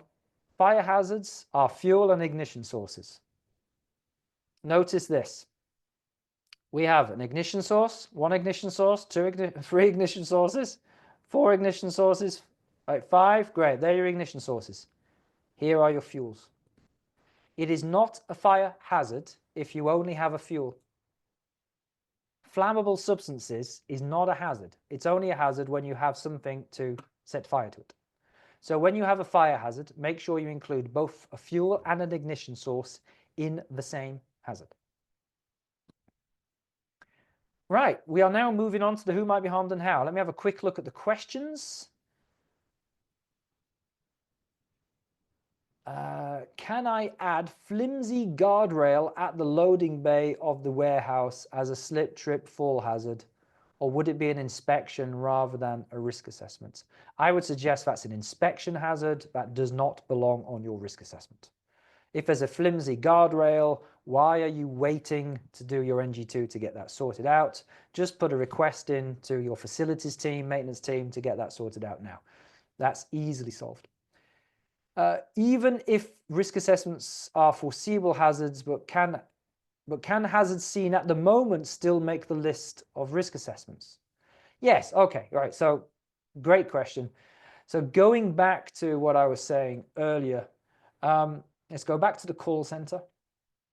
Let's imagine you can see a hazard here. Let's say you see a lot of bags on the floor and they're trip hazards.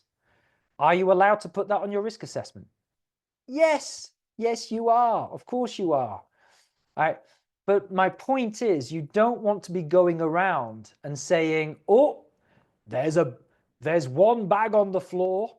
Action, remove that bag. Let me just show you that on a template. Let me try and explain this. Slips and trips. Bag on floor at desk 42. And you put a who might be harmed and how in there, and you put some controls in here, and your action is ask manager to remove bag. Timescale. What's the timescale for that? You're going to put immediate? Well, that's the wrong. Well, we'll talk about timescales later. Immediate's definitely the wrong timescale. Let's say you put 1 day, and you put manager. This is a really bad risk assessment. It's like, why are you writing that down? Go speak to that manager right now and get that bag moved. If you see electricity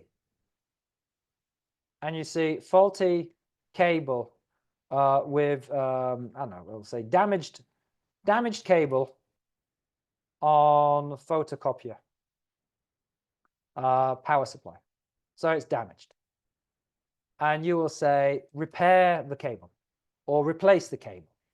Why are you writing that down on your risk assessment? Just go and report it to your maintenance team. This is a risk assessment is not the place for that kind of stuff. Now, you might have that flimsy guardrail, slips and trips, and you say flimsy guardrail on floor at loading bay, and you say warehouse operatives could trip and fall, suffering broken bones. And let's say you have a lot of controls in there, and your action is remove the flimsy guardrail or repair the guardrail so it is secure. That's not the place for that kind of action. That's a maintenance request. Not interested in that at all. Now, if you do your risk assessment and you notice, let's say you're in a warehouse and you notice that it's a mess, it's just a mess, and you speak to people and you say, is it always like this? They go, yeah, it's always like this. Yeah, it's pretty disorganized. Let's say you got loads of pallets on the floor, pallets stored on floor, up aisles, and causing obstruction. You've spotted that today. That's okay. Now, one of your actions could be remove the pallets. Yeah, it's not a very good action. I want, and we'll talk about this later, I want managerial controls. I don't want little tiny tasks. What I really want, you might have remove the pallets and store elsewhere. But what I want is something like designate a storage area for spare pallets. Maybe we need to have a some kind of regular end of day tidy up sessions to be organized by managers. Maybe we want a briefing to be delivered to all warehouse operatives on slip and trip dangers. Maybe we want to have regular inspections of the warehouse to identify trip hazards and trends. Yeah, those kinds of actions, more managerial actions. What we don't want are little tasky actions like repair the guardrail. That makes sense. Yeah. Again, you can see this on the sample. Vibration, monitoring system, rotors, health surveillance, toolbox talks, purchasing policy. We're looking at management system stuff here. And also, you know, other stuff in the hierarchy of control as well. Like if we go to, you've got local exhaust ventilation, dust extraction systems, you know, there's some technical stuff too. So we don't want little actions like that. Right. Where was I? Who might be harmed and how? This column. In this column, you must include 3 things. And if you don't include all 3, then this hazard fails. You must include a who. So we can see here, who. It's not a very good who, but we do have a who of some kind. We need an incident. And here, what have we got? We've got a fall. The fall is the incident. Now, it doesn't have to be in the right order. Notice that's at the bottom. That's okay. Doesn't matter what the order is. And we need a specific injury. And here we have a specific injury. A range of injuries, actually. So we've got 1, 2, 3. That's all good. If we look at this, employees could be injured. Well, we've got a who. It's not a very good who, but we've got a who. But there's no incident, and the injury is not specific. So that's a fail. Here we've got site operatives could be hit by moving vehicle and injured. We've got a who, site operatives. We've got an incident, hit by the moving vehicle. What about the injury though? No, injury is not specific. Fail. I knew one poor soul. This goes back about 3 years. He was my student. He had exactly 10 hazards. And everything was fine on 9 of the hazards. His 10th hazard had a forklift hazard, forklift movement, forklift driving around the site, could be hit by the forklift. So factory workers could be hit by the forklift and injured. The examiner went, you've only got 9 hazards where everything's fine. That 10th hazard there, injured. What type of injury? 10th hazard, nul point. That marking criteria failed. That was the only thing wrong with it. Every other marking criteria is fine, except I did tell this person, you need 11, 12, 13 hazards, give yourself some room for error. He didn't. He put 10 exactly. His 10th one failed.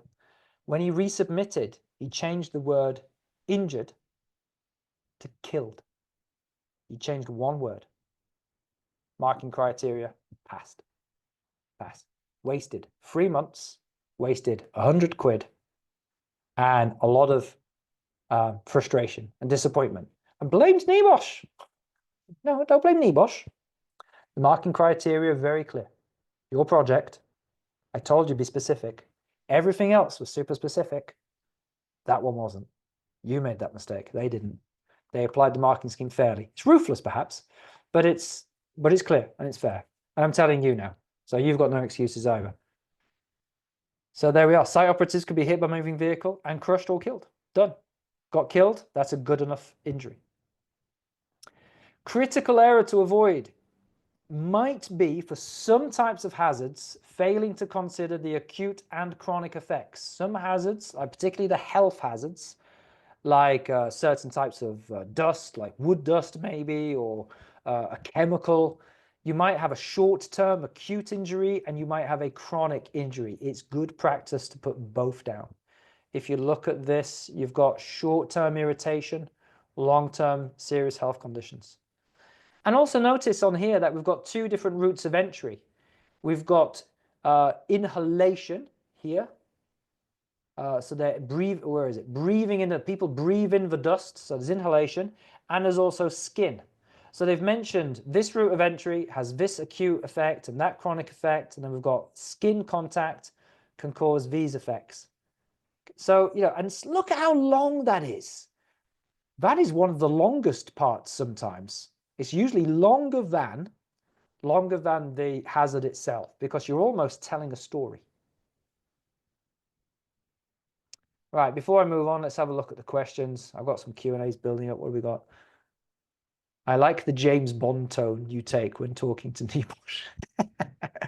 I don't take that tone. No, I'm very submissive. I'm very polite, and I beg a lot and say please and thank you, and I tend to behave myself. Still got a question on timescales. I will come back to your question on timescales when we get to timescales. Right, control columns 3 and 4. So these 2 columns here, these work in tandem together. You can have lots of controls in this one. This is number 3, and that's number 4. So you can have lots of controls in 3 and few or none in 4. And you can have lots of controls in 4 and few or none in 3. And you can have a mixture of both. You can have some in 3 and some in 4. It doesn't really matter. This is what the guidance says. Let me get rid of the drawings. Guidance says, well, I showed you this earlier, didn't I? I said, basically, you can have, if you've got enough to control the risk, you'll have few, if any, in 4. But on the other hand, if you've got very few in 3, you'll have a lot more. Both of these scenarios are fine because they are realistic. Now, just a point on this. If you have a perfect workplace, like a workplace where there's literally no improvement that could be made, you have a problem, because you do need to have at least 3 possible improvements, even if they are very small improvements. Now, personally, I don't think it's realistic that you have 0 action that can be taken. No workplace has 0 action that can be taken. There's always something. There's always a briefing that could be delivered. There's always an extra inspection you can do. There's always an email you can send out on a monthly basis just reminding people. There's always something you can do, even if it's very, very small. But when we do part 3, you're going to need 3 different actions to take forward. So just be aware of that. So what do we need to know about these actions? Well, the first critical mistake you must avoid is not introducing all of the legally required controls. So some controls are required by law, and your risk assessment must bring you into legal compliance. So you're going to have to go look up the law for this hazard and see what is required. Now, if you are a national student, NGC student based in the UK, you are going to refer to UK legislation. And so you have to look up things like the LOLA regulations or the manual handling regulations. And some regulations do have certain legal requirements. Like if you look up LOLA, it says you've got to have 12 monthly thorough examinations. If you don't mention those, right, you have a problem. If you've got a noise hazard and it's a serious noise hazard, then you're going to need health surveillance on there. And if we have a look at our sample, you're going to see this on the sample. We've got, well, here we've got dust. So we've got local exhaust ventilation. Fantastic. And then we'll have, if we have a look, we've got some, pretty sure we've got health surveillance now. Oh, there we go, health surveillance. There we go. Why? Because it's a legal requirement under the COSH regulations. If we look at, trying to find another one now, noise. So we've got noise here, health surveillance for noise, noise testing, screens and barriers. So go check the legal requirements. If you're an international student, ILO, in fact, someone asked me about this in the chat earlier. Someone said, is it allowed to refer to LOLA when doing IG2? No. No. International, now, is there an exception to this? No, there isn't an exception to this. Let me look up the guidance. So we've got the guidance, have we got the guidance for, all right, I'm gonna have to go look up the guidance for international general certificate. So let's just, hang on, I was there. If we look up this bit, it says in your IGC guidance, that you must use international law. All right, let's go down to, right, moral, general, legal, financial arguments. Must refer to this ILO legislation. And then later when you have your specific legal arguments, must, and notice how it's in bold, must be based on ILO conventions, ILO recommendations, and code of practice. So can you use LOLA, which is UK legislation, on an IGC project? No. No. Now, it does say you may also include country-specific legislation, so you're allowed to mention it. You're allowed to mention it, but it's not going to be marked. So you won't fail for mentioning it, but you will fail if you don't mention the ILO legislation, which is taught in your course materials. Can I use one of the conventions of the IMO, International Maritime Organization? Yes, you can mention them and you will not fail, but it will not be marked. You must use, just to clarify that again, ILO conventions, International Labour Organization only. I hope that helps clarify that. So, and then another thing is, don't forget, all right, don't forget the kind of the basic generic type legally required controls. A lot of legislation requires basic stuff like training. If you look at PURE in the UK, it requires training, it requires signage, it requires safe systems of work and procedures. Right? There's supervision is also legally required under HASAWA. Monitoring is legally required under HASAWA. You'll see that quite a bit in here. You know, you'll see things like maintenance here on this bridge. It's a bridge that they want. You know, there's maintenance. Maintenance of equipment is legally required. Training is legally required. They're going to document the safe systems of work and so on. Monitoring system, it's a legal requirement, either under the hazard legislation or just under HACCP. So there we've got some examples there. This is control of vibration at work regulations. And again, just notice what we've got. We've got exposure limits. We've got health surveillance. So it's not just, I mean, that's obviously the main one. How are you going to control? There's a load of different controls you could use just to satisfy that.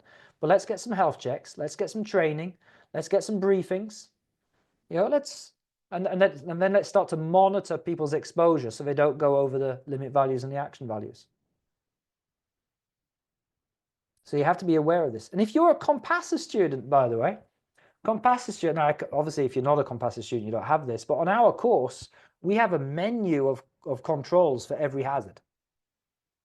Now you can't just copy and paste it. You have to like tailor it to what it is you're trying to do. But it's like a shopping list. It's like here are some reminders of controls that you could use on these hazards. Right? And these are the legally required ones, by the way. So you've got to include these or you might have a problem. So make sure you use that if you're a Compassa student. If you sign up for our rescue pack, you'll get access to that. International students. Now, international students, it is a little bit more complicated because you've got all kinds of different codes of practice and things you can use. But here's a code of practice on noise and vibration. And if it's a vibration hazard, right, have a look at the vibration controls. All of this stuff. Just like look through all of it to see what things are expected by the ILO code of practice. And write all of those things in a specific way, in a way that is specific to your hazard. So if we go back one, we'll have a little look here. Here's the NEBOSH sample. Look at how specific that is. Look at how it's got like hygiene education. It talks about what they're going to say. Improve the washing facilities in the changing area. All right, look at the type of gloves. They don't just say provide gloves. They say look at the type of gloves. Have a monitoring system to make sure the gloves are worn at all times. Disposal of the gloves. So don't just copy and paste what the ILO document says. That would be cheating. Make sure you tailor it so it's relevant to your workplace and your hazard. So moving on. You must, I see this a lot, you must make good use of the hierarchy of controls. You must try to eliminate, substitute, and engineer hazards out wherever possible. Do not just rely on administrative and PPE. You will fail if you do that. If all the examiner can see is training, PPE, supervision, safe systems of work, it's going to fail. If you look here, for example, we've got local exhaust ventilation, on-tool extraction systems. So make sure you show your understanding of the hierarchy. Now, someone said to me the other day, there was a YouTube comment. They say, oh, I got failed because I didn't put it in the right order. The examiner wanted me to put eliminate at the top and substitute. And then, no. You don't have to do that. You don't have to put things in order. That's not part of the marking criteria. Does it make sense to put them in order? Yes, I suppose so. I mean, if you wanted to use the hierarchy as a bit of a checklist, how can I eliminate this? Oh, I've got a vibrating tool. Can I eliminate it? Yeah, I probably could actually. I could put that tool on a digger. Get the digger to do it rather than using my hands. Great. Let's do that. That's my first action. And you can work your way through it that way. Now, does every single hazard need to be engineered out, substituted, and eliminated? No. You don't have to do everything. But there are some hazards where the examiner will expect you to do things like that. So, for example, manual handling, it's reasonable for you to use some mechanical handling equipment. So they expect you to have, a pallet truck, a trolley, a barrow, a hoist, a crane, use a forklift, use something to move it. I had a student, they had a boating lake with kayaks and boats, and they had to carry the kayaks to the water. And they said, oh, just train people on how to carry the kayaks. Like, no, how about you put the kayaks on a little trailer and you wheel it down to the water and slide it off the trailer? Do that. Oh, I didn't think of that. Well, you didn't study your course very well then, did you? Because you should have been thinking about that sort of thing while studying the course. You should have been thinking about, how do I take this theory and apply it to my workplace? Yeah, so always use those opportunities wherever possible. Noise hazard, try and put boxes around it. Try and use noise walls, noise insulation. If you've got vibrating tools, can you get lower vibrating tools? Can you have suspended tools which absorb the vibration? Every opportunity to show your knowledge of the hierarchy of controls will help you pass. Another thing to be aware of is that you must reduce the risk to a low level. The examiner must feel that you've done everything you reasonably can. Within reason. You don't have to write dozens of pages, but they must think that the risk is low at the end. I have seen a lot of students fail because they've only got 1 or 2 controls per hazard. Best approach is to have lots of controls. Look at the sample. The sample isn't perfect, but look at how many controls it's got. It's got lots in there, lots in here, got loads there. It's like some effort's gone into this. Even on the controls where it's all well controlled there, look, there's got a lot of stuff going on. The examiner has to think everything legally required has been done, hierarchy of control has been used, and the risk is low. Look at the hierarchy. Low voltage tools. That's an electrical thing. Low voltage tools. We've got some testing. We've got a switchboard. We've got a residual current device. That's an engineered control, by the way. Maintenance program. Training. Low voltage tools. That is substitution. Let's have a quick look at the questions. Still just got the one question on timescales. We'll get to that very shortly. Lots and lots of controls. Right, here's a mistake. Let me explain this. This is an amateur error, and I see this a lot. Controls are not rules. There is a difference between a rule and a control measure. If you look at these are rules. Always do this. Never do that. Always do this. Those are rules. Rules do not belong on your risk assessment. Where do rules go? This just goes back to your training. Rules belong on your safe system of work. Have you got an SOP, a standard operating procedure? Fantastic. That's where the rules go. Have you got a method statement? Maybe you work in construction, you write method statement. Fantastic. That's where your rules go. There should be no rules on the risk assessment. Your risk assessment might say, we have clear rules in place, and those rules are on the method statement. Brilliant. We don't want rules on there. We want managerial system type controls. And so as soon as I see rules, I know full well this person is not thinking like a safety manager, not thinking like a safety professional. This person is thinking like a worker, an operative. You're thinking at kind of worker level. I want to go up to managerial. You want to be managers, yeah? So we want managerial controls. And I'll show you what happens when people make this mistake. You see that their timescales are all wrong. We're going to talk about timescales in a moment. But pre-use checks, when do you do pre-use checks? Well, you do them before the task starts, don't you? Wrong. That is not a correct timescale. Never use the equipment, always. No, wrong. That is not an adequate timescale. Always tidied work area after completing the task. At the end of every task. Wrong. That is not an adequate timescale. We'll talk about the timescales in a moment. I'll explain why that's a problem. You also see an issue with the job titles. They put all operatives. This massive group of people. They say everyone's responsible for this. Everyone's responsible. I'm like, no. If everyone is responsible, no one's responsible. If it's everyone's job to keep the kitchen tidy and do the washing up and clean their coffee cups and what have you, then no one's responsible for it.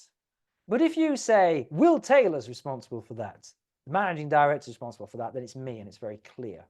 So we need a clear job title, and all operatives, all shift leaders, all supervisors, that's not very good. And that's what you're going to see when you have a rule.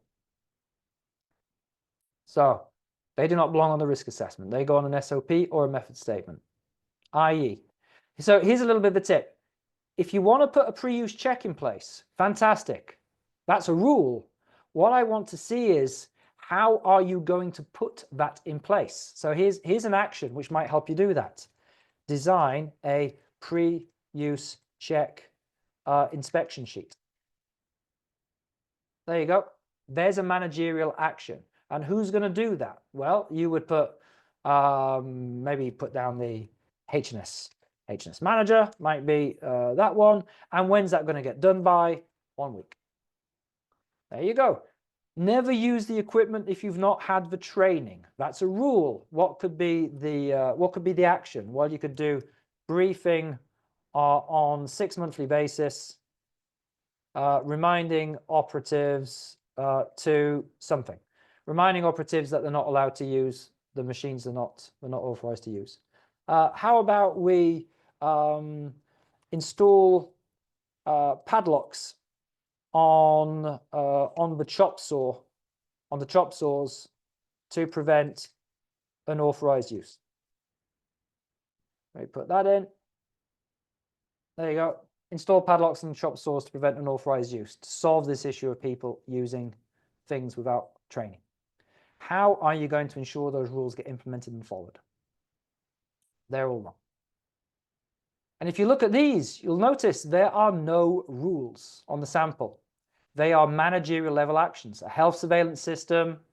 Here they're going to do some noise measurement. They're going to degrease the floors on a weekly basis, random housekeeping checks. They're going to look into installing additional sockets. It doesn't say, careful where you put your feet in case it's slippery. It doesn't say, don't spend too long in the workshop in case you damage your hearing. It doesn't say always wear your hearing protection. It doesn't say that. That's a rule. What it has are the controls in place to make sure people follow the rule. Training people to wear the hearing protection, enforcing the use of hearing protection, making sure there's enough hearing protection in place, and so on and so on.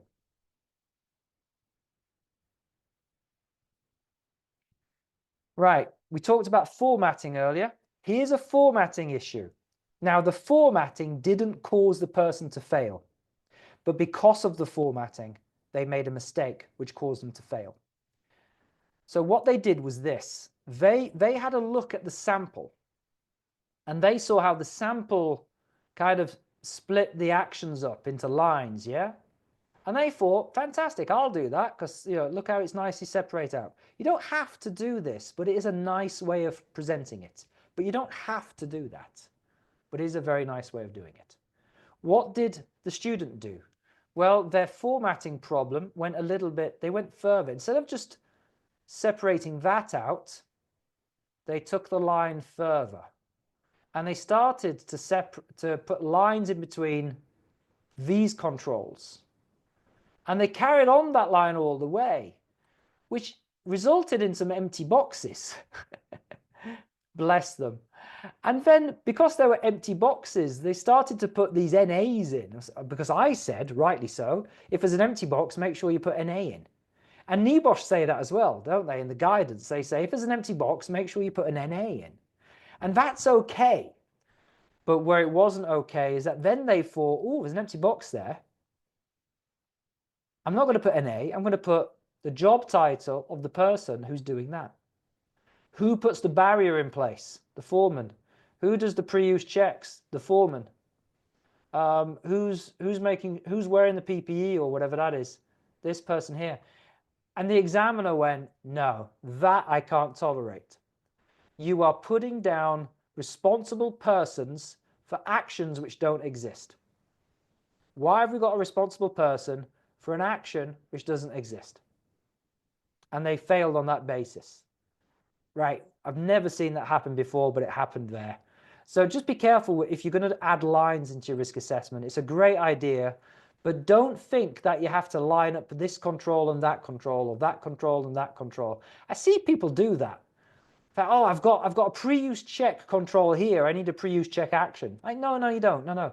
This column is just basically a list of things, and it can look like that in one, just a list, just chuck it in, no lines necessary. And then the other column is going to be, is going to have some nice pretty lines. Okay? Right, let's carry on. We are running behind on time, but it's okay. I'm going to be here for as long as it takes, but you are free to go at any point. But I'm going to carry on. So there we are. Try and format it the way the examiner expects it to be formatted. Good rule of thumb is, don't try to be clever. Try and write your risk assessment so it looks something like that. If your risk assessment looks very different to this, you are probably trying to be too clever. Don't try to be too clever. You don't have to be too clever. You just have to meet the marking criteria. Anyway, moving on. Unnecessary discussion in the controls. Look at this. There is currently a breach of pure regulations. Due to the lack of guarding of the power press, we will need to install additional guards and possibly a light curtain to make it safe. Unfortunately, we do not have the budget for these actions this year. In the meantime, we'll need to provide additional safety signage, regular briefings, constant supervision to make sure no one gets their hand amputated. What a load of waffle that is. None of that is needed. Look at the NEBOSH sample. No waffle, no discussion, no explanations, no mentions of law. People love to put law in the actions. Get the law out of the actions. Not interested in law in the actions. No waffle. Another one in there, that same example. Grouping multiple actions into one. Look at how many actions there are. We've got install additional guards, a light curtain, safety signs, briefings, supervision. 1, 2, 3, 4, 5 actions. That needs to be split up into 5 different actions like this. Split it up. Each one has its own timescale and its own owner. And that forces you to write it out in full. Like, what type of sign? What type of briefing? What do you mean by supervision? Who's going to do that? Write those out in full. What type of guarding? Guarding on what? Fixed guards? Interlocked guards? Like, what do you mean? Write them out in full. Be specific. And here's an example of not being specific. Vague controls, like PPE. What type of PPE? Suitable equipment. Like, what equipment? What makes it suitable? Training. What type of training? It's really vague. Come on, let's raise our game and write something like this. Be specific. Timescales. And I'll answer the question on timescales. Here's a mistake, rookie error.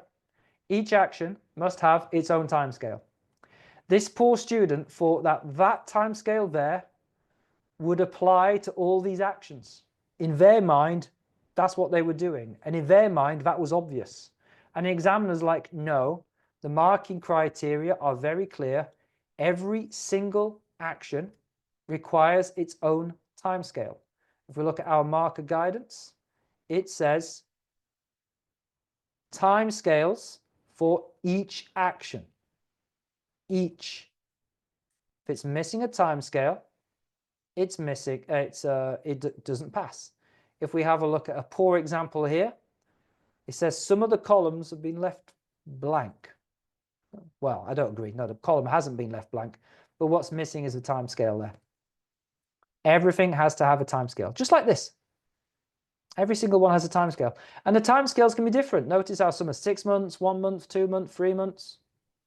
Timescales can be different. The timescale should seem to be proportionate. So they should be proportionate. They should be realistic. So let's have a look at our guidance again. It says, if I scroll back up, this is the marking criteria. It said, with these generally being reasonable or appropriate. Generally. So there's a little bit of leeway there. There's a little bit of room. So what does that mean? You want to install a large local exhaust ventilation system. It's going to cost you £150,000. What time scale is needed? 3 months, 6 months? I mean, think about it. You've got a budget for it, get some quotes for it, get different contractors in, plan the work in. It's going to take you maybe up to a year. But 6 months to a year, you're probably fine. If you put 5 years, no, 5 years too long. If you put 1 week, no, too long. If you've got trained people on manual handling, one week, and you've got to train 300 people, really? 300 people in a week? You're ambitious. If you put 3 months, you're probably okay. If you've got deliver a briefing on something, and it's a small team of 15 people, you can do that in 1 week. But if it's a high risk, why would you put 6 months? Oh, do a briefing. When? 6 months. Why 6 months? Why are you waiting so long? So you've got to think about when it should be. The examiner's not going to be too critical. They will only penalize you for this when something is obviously way too far in the future or way too close. Now let me look at that question. What would be a good timescale for items that could be done within days? Well, a week. Let's look at the sample. Let's just see what the sample does. I think the shortest one we have on the sample is a month. But let's take a look. We've got the NG sample here. So this is the national sample. 1 month. If we haven't got anything shorter than a month, 1 month, 1 month, 3 months, 1 month. 1 week.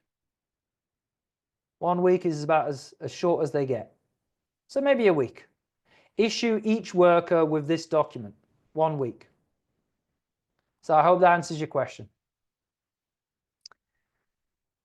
If you have a maintenance program as an existing control, do we need to add a further control to check the maintenance program is actually actioned? I love that question. So if we have a control in place, do you need an extra control to check that the first control has been done? Well, if you did, then you would need another control to check that the checks on the maintenance equipment are actually being done. That's called an audit. Maybe. Not really. Not really.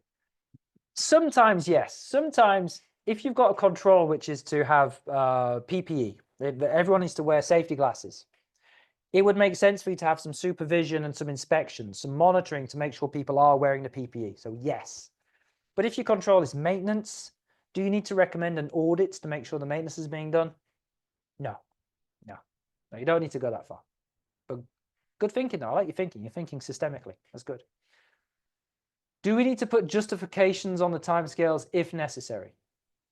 Do you need to justify your timescales? On the risk assessment, no, you do not need to justify your timescales on the risk assessment. For example, the question goes on. The question says, for example, longer than necessary to deliver training if there are multiple work shifts. No. No, you do not need to do that. And again, if we look at our sample, it does not justify any of the timescales. Now, can you? Yes, sure you can. You can write more than what is required if you want to. But if you look at this, it doesn't justify anything.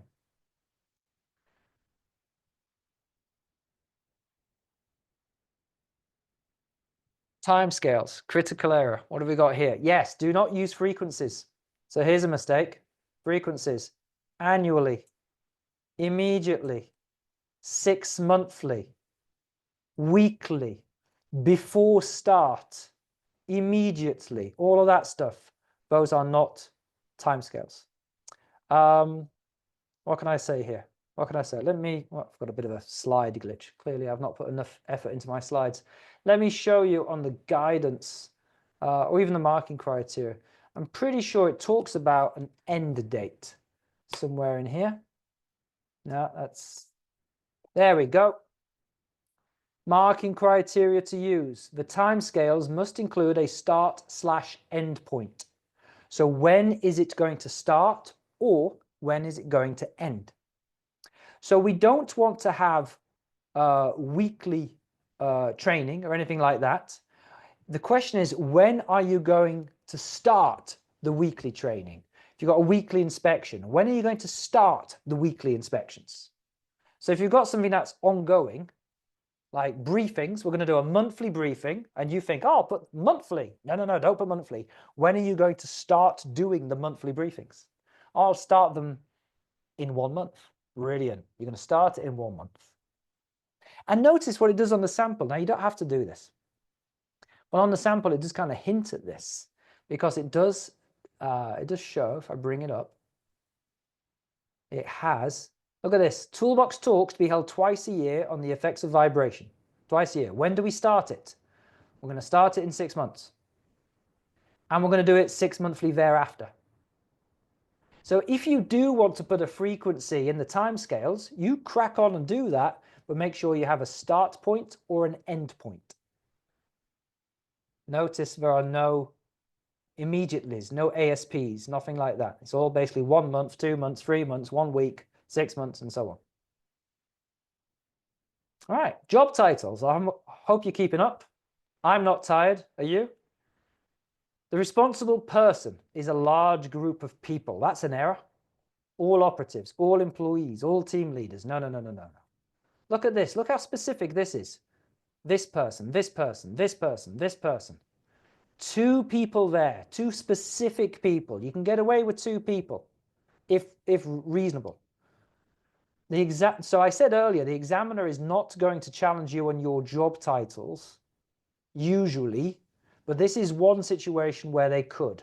They will challenge you on that. That's not good. And the reason, as I said earlier, the reason why people put those is because they've put a rule in the control section. We don't want rules, we want managerial controls. Who implements the managerial controls? Managers do. Specific managers. And here, back to this example, notice what's missing. 3 actions there, 2 missing timescales, 2 missing action owners. It is not clear who is going to do them. Part 2, right, another one here. Back to this example again. Lots of NAs here. Now, we shouldn't put NA in this column here. You can put NA in timescales and you can put NA in responsible persons, but never put NA in the further actions, because what we want is something that looks like this: no further action required. Or if we look at the sample, it says risk under control, well-controlled risk, no further action required. So write something to say the risk is low, it's under control, no more needed. NA goes here, NA goes there.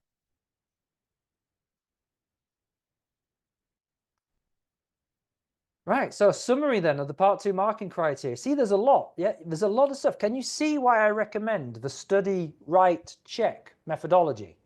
You've forgotten nearly everything I have said. So go back to column 1. Go back to your hazard and hazard category and just what does a hazard look like? What's the category? Just get that written, put that in, and then come back to your hazards, to your column 2. Who might be harmed and how? I need a who, an incident, and a harm. Great, 3 things. That's all you've got to remember. 3 things. Right, here's that hazard. Who's harmed? What's the incident? What's the injury? Great, this hazard. What's the who? What's the incident? What's the injury? Just work your way down. It's just overwhelming, the amount of detail. So quick summary on what you need to do on that one real quick. So in the hazard category and hazard, we want specific hazards which are correctly categorized. In the who might be harmed and how, we want a who, an incident, and a specific hazard. No, that's wrong. It's not a specific hazard. A specific injury, forgive me. When you've got 100 slides, there are going to be mistakes. So a specific injury. We also want, in the controls, legal requirements covered. We want all reasonably practicable controls introduced and effective use of the hierarchy. So engineer, substitute, and eliminate where appropriate. And the risk at the end has to be low, and the controls also have to be specific. Don't just say training, say what type of training. Timescales, 1 for every single action. No frequencies, has to be a specific start time or an end time. And no ASAPs, no immediatelys. Responsible people, 1 for each action. No groups of people. Got it? That's part 2. Let's do part 3. Part 3 is a critical section. In my experience, 2/3 of fails are fails on this section. In fact, there are a couple of things which people fail on. But it's 2/3 because there is very little room for error in part 3. It's particularly hard to pass. But the marking criteria is really very, very clear. So as long as you pay attention, you should pass. It's not difficult if you pay attention. But if you fail to pay attention, then you're going to fail. What is part 3? Part 3 is two things. You've got this moral, general, legal, and financial arguments section for all actions. So you've got one big box, and you have to put in moral, general, legal, and financial arguments in there. And then you've got 3 sheets. You've got to choose 3 actions. And for each of those 3 actions, you've got to fill in a sheet where you justify that action. So we've got justification for action 1, for action 2, for action 3. And we've got to fill in all 3. So let's start by looking at this box, the moral, general, legal, and financial. So critical error here depends on, and this is one of the big reasons for failing. And depending on whether you're national or international, it depends what you have to do. So national students, you must, in this box here on the left, so this box here must include a reference to the general duties under the Health and Safety at Work Act. You must say in there, this organisation has general duties under the Health and Safety at Work, etc. Act 1974. And if you're an international student doing the IGC, you may say something very similar, but instead you're going to refer to C155. That must be in your general legal arguments. Must. Notice the word must there. If you leave that out, it's literally just one sentence, and I've had many students fail for this. One sentence, the whole thing fails. And you will add that sentence in later, and you will pass. If that's the only thing you've failed on, of course. So do something like this. IGG has legal requirements to protect its workers under ILO Safety and Health Convention C155. Write something like that. It doesn't have to be that word for word. Use your own words, but say something like that. And so for the UK students, national students, say something like this. IGG has general duties under the Health and Safety at Work, etc. Act 1974 to ensure the health, safety and welfare of employees at work and any non-employees who are affected. Something like that. Moving on. Moral arguments then, critical errors. So we've got this moral section here. In the sample, you can see there's a big paragraph just on the moral arguments. Things that you fail on is just not enough moral arguments. What do you need to include? You must include the impact on the people who are injured, possible mental health impact on the person and the colleagues, impact on the family, which could be grief, financial issues, social enjoyment. These are the moral consequences. So what have we got? We've got ill health conditions, so that's that one done. We've got the injuries, again, that one's done. Major impact on the lives of the workers and their families and friends. Brilliant. So we've got impact on the family there. Great. We've got long-term injuries, health, major impact on workers. Mental health, it says there. Let me delete that. It talks about mental health. Great. So there's the mental health. Other workers, yeah, there we go. You see, one short paragraph covering those things. Done. If you miss those things out, it's potentially a fail. Then we've got the general legal arguments. General legal. So these must include what I just said, a reference to HASUA or ILO C155, depending on which qualification you're studying. We must include criminal enforcement action due to breach of this duty. So here's your legal duties. Here are the legal duties. If you do not comply with those duties, if there's a breach of those duties, here's the enforcement action, notices and prosecution. And so what have we got here? Served with prohibition improvement notices. So we've got a mention there. And I think later it also has a mention of prosecution too. We should mention fines as well. Possible civil claims for compensation. Notice here we've got the civil claims for compensation. Just get all those things mentioned. Financial arguments. Make sure you have enough financial arguments. Make sure they are specific, not generic. Make sure you have a range of insured and uninsured costs like these. And here's an example. We've got some, what have we got? We've got some uninsured costs. Maybe we've got some insured costs there, cost of enforcement actions. And also we've got, in the legal bit, it mentions some costs as well. It's like, because there's a little bit of a crossover between law and money because of fines and because of compensation. And here we've got loss of productivity. So make sure you've got lots of financial stuff in there too. And that's just one big box. One big box. And so that's what you put in the big box. Take a screenshot of that. That's what goes in the big box. Moral arguments, financial arguments, general legal arguments. Now you can mix it all together into one big mess if you want to. Or you can break it down into section 1, section 2, section 3 like this. No one cares how you structure it. All they care about is have you actually done it. And it should look something like that. That's it. Just that one there. That's the whole thing. And it's a little bit of a mess, and it's fine. Now onto these dreaded justification sheets. I say dreaded because they do cause people to fail quite a bit. So here's 1, here's 2, here's 3. Got to do 3 of these. You've got to meet the criteria on all 3. Right, this is where it gets painful. One mistake on one sheet, your entire project fails. So just bear that in mind. One mistake, one sheet. Let me have a quick look at the Q&A. Will this entire Zoom call be recorded and uploaded to your YouTube channel, please? It's a bit late to ask me if it's recorded. Yes, it is being recorded, and yes, we are going to upload it to the whole YouTube channel.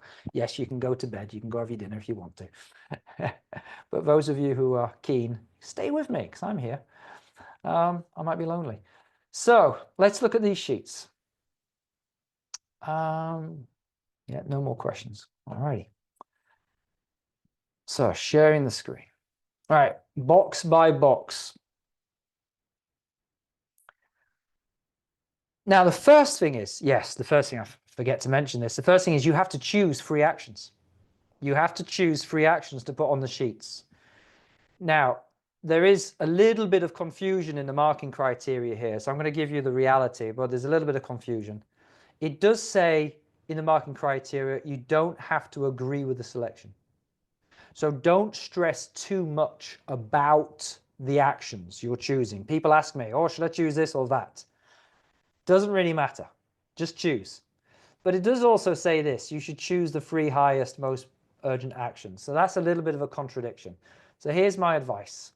My advice is choose important actions. But don't get too worried about, will the examiner agree with my actions? It's an opinion. Only you can judge. You are the risk assessor, not the examiner. As long as you don't choose something that is clearly super low risk and you ignore something which is clearly very high risk, you know, something that'll stop a death. If you're recommending DSE assessments when you've got some major confined space, fire and work at height issues, which require some action, I would suggest just leave the DSE assessments for a bit, okay? So it should be obvious kind of what's high priority and what's not. Choose the high priority stuff and the examiner should be fine. I've actually only known one situation where an examiner has failed someone due to their choice of actions, and it was this. A delegate decided to have this as an action. The action was train workers on how to mix caustic soda and bleach safely. They failed because, I mean, this was exceptional.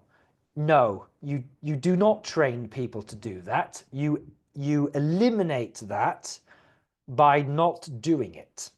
You eliminate that by buying a chemical where it's pre-mixed. This is highly dangerous and can kill you, even if you're trained, because you only need to make a small mistake and the whole thing blows up in your face. So that the examiner, rightly so, said, I can't let this go. That's dangerous. You fail on that basis. Take that out. And they also failed on another thing as well. They failed because they had the same action in the risk assessment, and they said, you should be engineering that out or substituting that or eliminating that. You didn't use the hierarchy for that. That hazard, so that hazard fails. You've only got 9 hazards. Your 10th one there, not good, because your action's rubbish. Your action's dangerous. So, but most of the time, you should be absolutely fine. So you're going to choose 3 actions. And a critical error here is not choosing actions from your risk assessment. You must choose these actions from your risk assessment. So here we have 3 actions in the sample, and you will find exactly these 3 actions from the risk assessment. Word for word, exactly the same. So just copy and paste them from your risk assessment to your action sheets. If you don't do that, you will fail, guaranteed. Simple as. Do not group multiple actions into one. So let's say we've got these controls here on the risk assessment. Carry out personal noise exposure monitoring and a noise reduction action plan. The delegate who is trying to be clever decides to take both of those and make it one action on the sheet. Now in real life, maybe, yeah, sure, you'll do that in real life, but on this project, that will be an automatic fail. Don't do that. Don't group it in multiple actions into one. One action on your sheet. So that's that box there. Now we're going to do this box here. And so this box is called the specific legal arguments. Errors to avoid, using the wrong legislation. So if you have an action that is related to work at height, it makes sense to use the work at height regulations if you are a UK student. If you're not a UK student, you will have to use ILO legislation, but make it something that is specific to work at height. So let me give you some examples. The guidance says you must use the most specific hazard legislation. So what does that mean? It means that we must avoid using generic legislation where there is better, more specific legislation. So don't use HASUA unless there's nothing else you can use. Don't use C155 or R164, international students, unless there is nothing else you can use. So UK students, you're going to use acts and regulations, preferably the regulations. No guidance documents. IGC students, you're going to use ILO conventions, recommendations, and codes of practice, and it should be specific to the hazard where possible. So here's an example. It says in the guidance, it says, when talking about control of hazardous substances, you should reference COSH. That's for the UK students. UK students. If you're an international student, you want to use, again, specific legislation. So let me give you an example of that. I've got an example here. No, let me share Firefox. Let's get Firefox up. Let's say let's say you're a UK student and you've got a guarding problem on a machine, and your action is to install guarding. Well, the correct legal requirement would be in pure. This is for UK students only. You'll go to the pure legislation, and you would probably use something in here, and specifically I would go for this: dangerous parts of machinery and the duty to prevent access to dangerous parts of machinery. I would use that. That's the legal duty. You should have studied that in your course. If you haven't studied that in the course, go back and study it. If it's not in your course, submit a complaint to your course provider. It should be in your course. International students, what have you got? Well, you're going to have to use something that's ILO related. And again, in your course materials, you should have the right legislation. And there is a code of practice on machinery. Safety and health and the use of the code of practice of machinery. It's a very long document.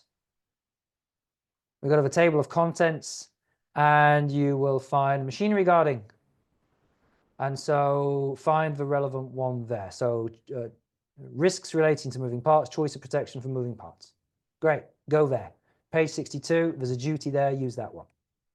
Now, if you need help on this, if you need help choosing the right laws, go to our YouTube channel.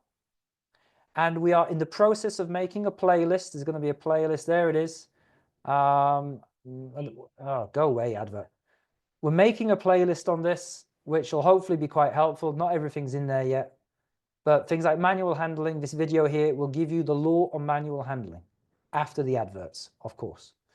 And so for both the national and international students, we'll give you a load of help there. All right, let me get rid of the drawings. They are annoying me. Annotate, get rid, gone, bang. Now, what does the argument look like? Well, let's say you've got an action for noise. Replace the sprinkler pumps with modern, quieter ones. Noise, that's your action. First thing we need to do in the specific legal arguments is give a basic legal duty. So the control of noise at work regulations require that noise exposure be eliminated or controlled. That's what the law says. You don't have to quote the exact duty word for word, but just give us an idea as to what it says. You then add the current situation. So then explain what's going on. That could be the poorly maintained 50-year-old pumps generate 100 dB of noise, which echoes through the factory every time they're tested. So you give the duty, you explain what's happening, what the problem is, and then you say that the duty is being breached. Since there are more modern, quieter pumps available, we are in breach of this duty.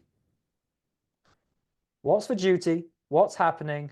And then a quick statement to say, this situation breaches that duty. And it doesn't matter if you are in breach or could be in breach. It does not matter. It doesn't matter at all. The goal is to show your understanding of how this duty can be breached in real life. You're just demonstrating understanding of how laws are breached. And if we go back a little bit, just make sure national students, no guidance documents, no guidance docs, no HSG, 67 or anything like that. No ACOPs. We want an act or a regulation. Now, there may be situations where there is no regulation. There may be like it's a lone worker action. There are no lone working regulations. So you're going to have to use HASAWA for that one.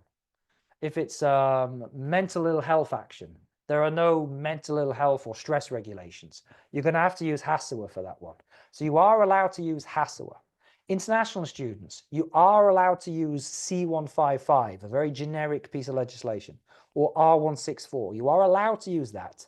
But where there is something more specific, a specific code of practice, a specific recommendation, like you've got a chemical hazard, international students, there's a chemical convention, there's a chemical recommendation, there's a chemical code of practice. Use those instead. Yeah. So use the generic stuff where there's absolutely nothing else available.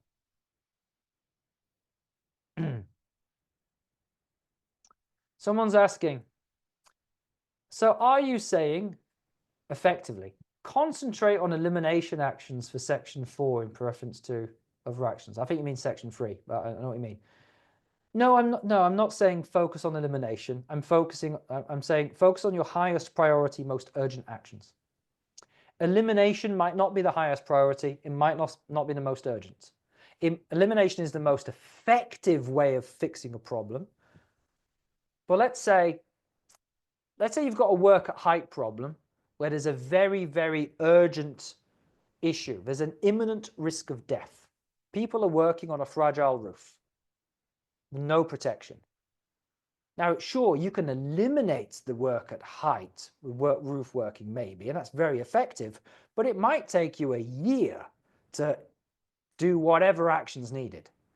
What are you going to do in the meantime with those poor people on the roof who could die at any moment? Just because it's eliminate doesn't mean it's urgent, doesn't mean it's high priority. The urgent action might be install a net underneath, or mark out the fragile areas of the roof and put barriers around them, or give people fall arrest lanyards and attach them to something secure. It might be a quick, fast action, which is not very effective in the long term, but that is a much higher priority than some of the long-term eliminates. So in part 2, yes, you do have to try to eliminate where you can. In part 3, your actions, you should choose urgent, high priority stuff. And sometimes the urgent stuff is the like quick, fast. Can I do it quickly? And will it make a big difference? Will it like prevent death if I do this quickly? That's the sort of thing you should be choosing. But ultimately, as I said, examiners shouldn't really be quibbling over this. Anyway, moving on. There's a little example from the sample as to what a good legal argument looks like. I'll let you check that in your own time. It's in the sample. Right. Most fails fail for this. If you're going to take anything away from this very long webinar, take this away. This section here is an absolute killer. I think most people fail for this. There are 6 things you need to say here. And if you fail to mention any of these 6 things on any of the sheets, the whole project fails. And the cool thing is that NEBOSH actually do try to help you. I mean, they really do help you. I mean, there's bullet points there for 4 of them. And they mention the other 2 things there. Likelihood, severity, and these 4 things here. You must mention all 4.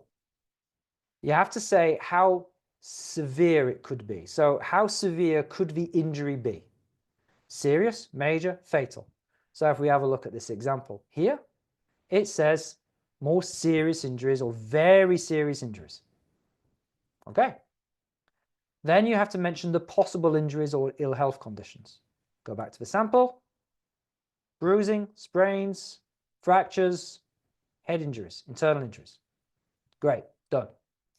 You have to mention how likely injury is to occur right now. How likely is it? Just say high, medium, or low. That's all. We don't want any scores. We don't want any numbers. We just want you to say something like this. It's quite high. It's quite high. Medium to high, something like that. You have to give a number. Now, then you have to explain why it's high or why it's medium. So again, what you're doing here is you're showing your understanding of what makes something likely, what makes something serious. Why is something likely? Well, we've got a lot of people exposed. How many people? The number of people has to be in there. 6 mechanics. 6. Make sure you put a number on it. I have seen people fail for saying all, which is so annoying because in part one you say the number of people and then you say all the people. Well, how many people is that? Well, that many people, like I said in part 1. Examiner's like, I'm sorry, man, my hands are tied. The marking criteria is super clear. I need a number. Tell me how many, will you? Do me a favor, make it easy for me to pass. Make it easy for me to pass you. I want you to pass. Just give me the damn number. 6. Even if it's approximately 6, that's fine. Just don't say all, don't say most. You then have to say how often it's being carried out. Can you see the bullet points? It's like it's literally there. Just say it. How often? Daily, weekly, monthly, constantly. Do not just say regularly. Just regularly. Regularly doesn't tell me how often it is. I'm 45 years old. How regularly do I go to the toilet versus how regularly do I go for a prostate examination? I do both regularly. Actually, I lie. I'd never go for prostate examinations. I probably will do soon when I reach that age. But it's like we don't regularly go. Well, we do regularly go for prostate examinations, but it's not very often. It's every 5 years. I don't know. How often do you do it? Let me know in the chat. How often do you get your prostate examined? You can tell it's late. You can tell I'm getting tired now. Regularly does not tell us how often it is. Daily, weekly, monthly, hourly, minute by minute, whatever. And then last is how widespread the risk is. You just need a sentence like this. The risk is here and it's not there. The risk is only in this place. Or the risk is everywhere. It's high risk because it's not just in this place, it's everywhere else in the building too. Let's say you've got a forklift action, forklift related action up here. You could say, we don't just use forklifts in the warehouse, we use them in the factory, we use them in the yard. And they drive in and out as well. They go on the main road outside the building too. So it's widespread. So you have to get all of those things in or you fail. And that's, what's this? This is a good, that's a bad example. What's missing here? What's missing if we look at it? Have we got the likelihood? Likelihood. Yeah, we've got the likelihood. Great. Done. Have we got the severity? Severity depends. Severity. Yeah, severity there. All right, so that's done. Have we got the types of injury? Yeah. Got all that. Great. Types of injury done. Have we got the number of workers? No. Fail. Fails just on that by itself. How often it's carried out? No. How widespread it is? No. It fails on 3 things, so it's a definite fail, that one. Whereas a good example would be this. It has everything in there. Repeat that structure on every single one. And I'll just give you a little bonus tip here. It's not in the slides. Here's a bonus tip. Don't be contrived with this.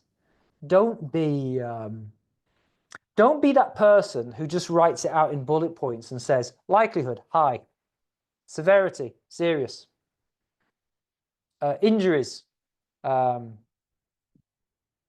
fatality, number of people, 15. How often? Daily. Like show me your understanding of likelihood and severity. Like, don't just like put it. I've seen someone fail for that. They said, you've given the information, but you didn't actually demonstrate any understanding of how those things affect the likelihood or how they affect the severity. So just write some sentences, yeah? Just like in the sample, write some sentences.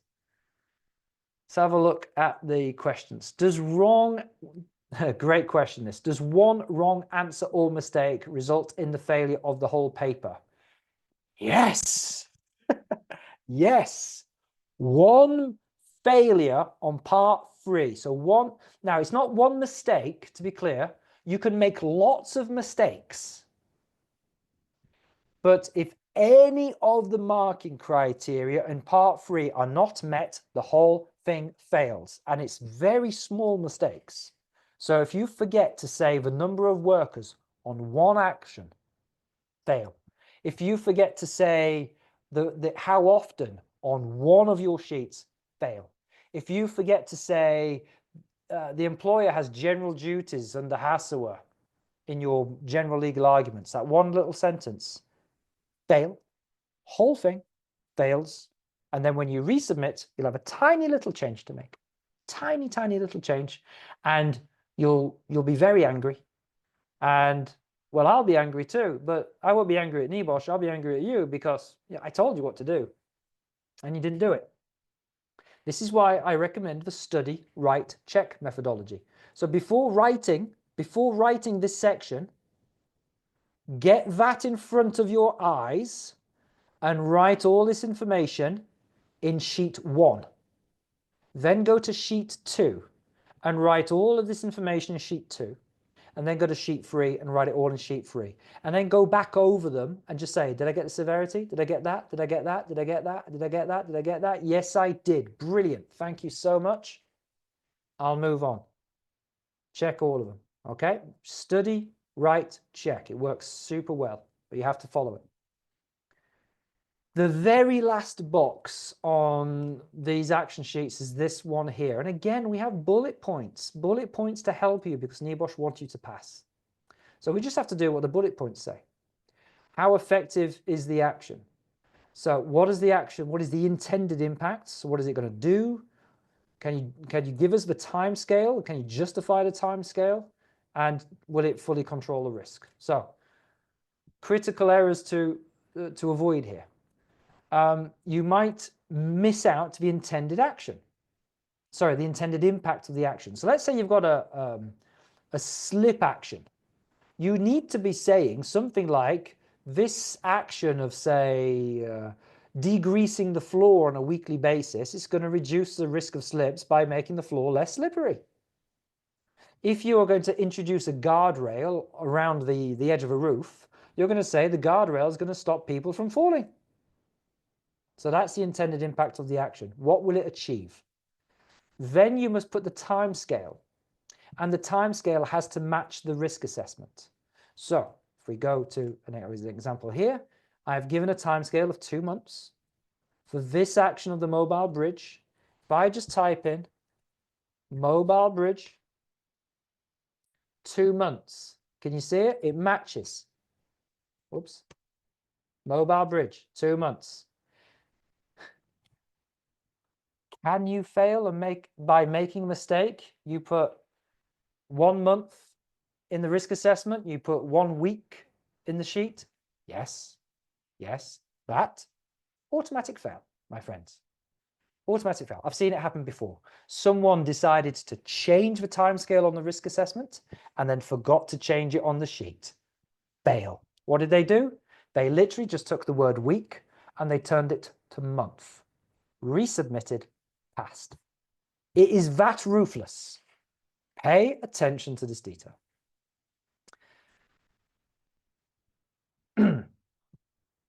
I say ruthless. Is ruthless the right word? I don't know. Harsh, critical. I don't know what the right word is. Maybe ruthless is too negative. I don't know. Justify why that time scale. Explain why it's 1 month and not sooner or longer. So why a month? Why not sooner? Why not longer? I've given a time scale of 2 months as it's a specialized piece of kit that nobody in the business has used before. The business needs to source a supplier and arrange a delivery date. Okay, that's why it's going to take quite a bit of time. So just justify that time scale. And then you have to add on whether you think the action will fully control the risk. So you have to say whether it will fully control the risk or whether it won't fully control the risk. And if it won't control the risk, it might be worth just mentioning why. So here's an example here. So the bridge will definitely reduce the likelihood of falling into the pit and getting serious injuries. Risk will be adequately controlled. Now you could there if you wanted to, you could say it won't because what? Because we also have to enforce use of the bridge on a constant basis. You could add a little comment like that to say, well, by itself, it won't fully control the risk because we will also have to enforce its use. That's fine as well. Absolutely fine as well. So, carrying on then. There's a bad example. What's bad about that? Well, it doesn't really tell us what the intended impact of the action is. Doesn't really say. It just says it's got obvious risks associated with it. Well, that's not very clear, is it? It doesn't give us a time scale either. It doesn't really tell us whether it's going to fully control the risk.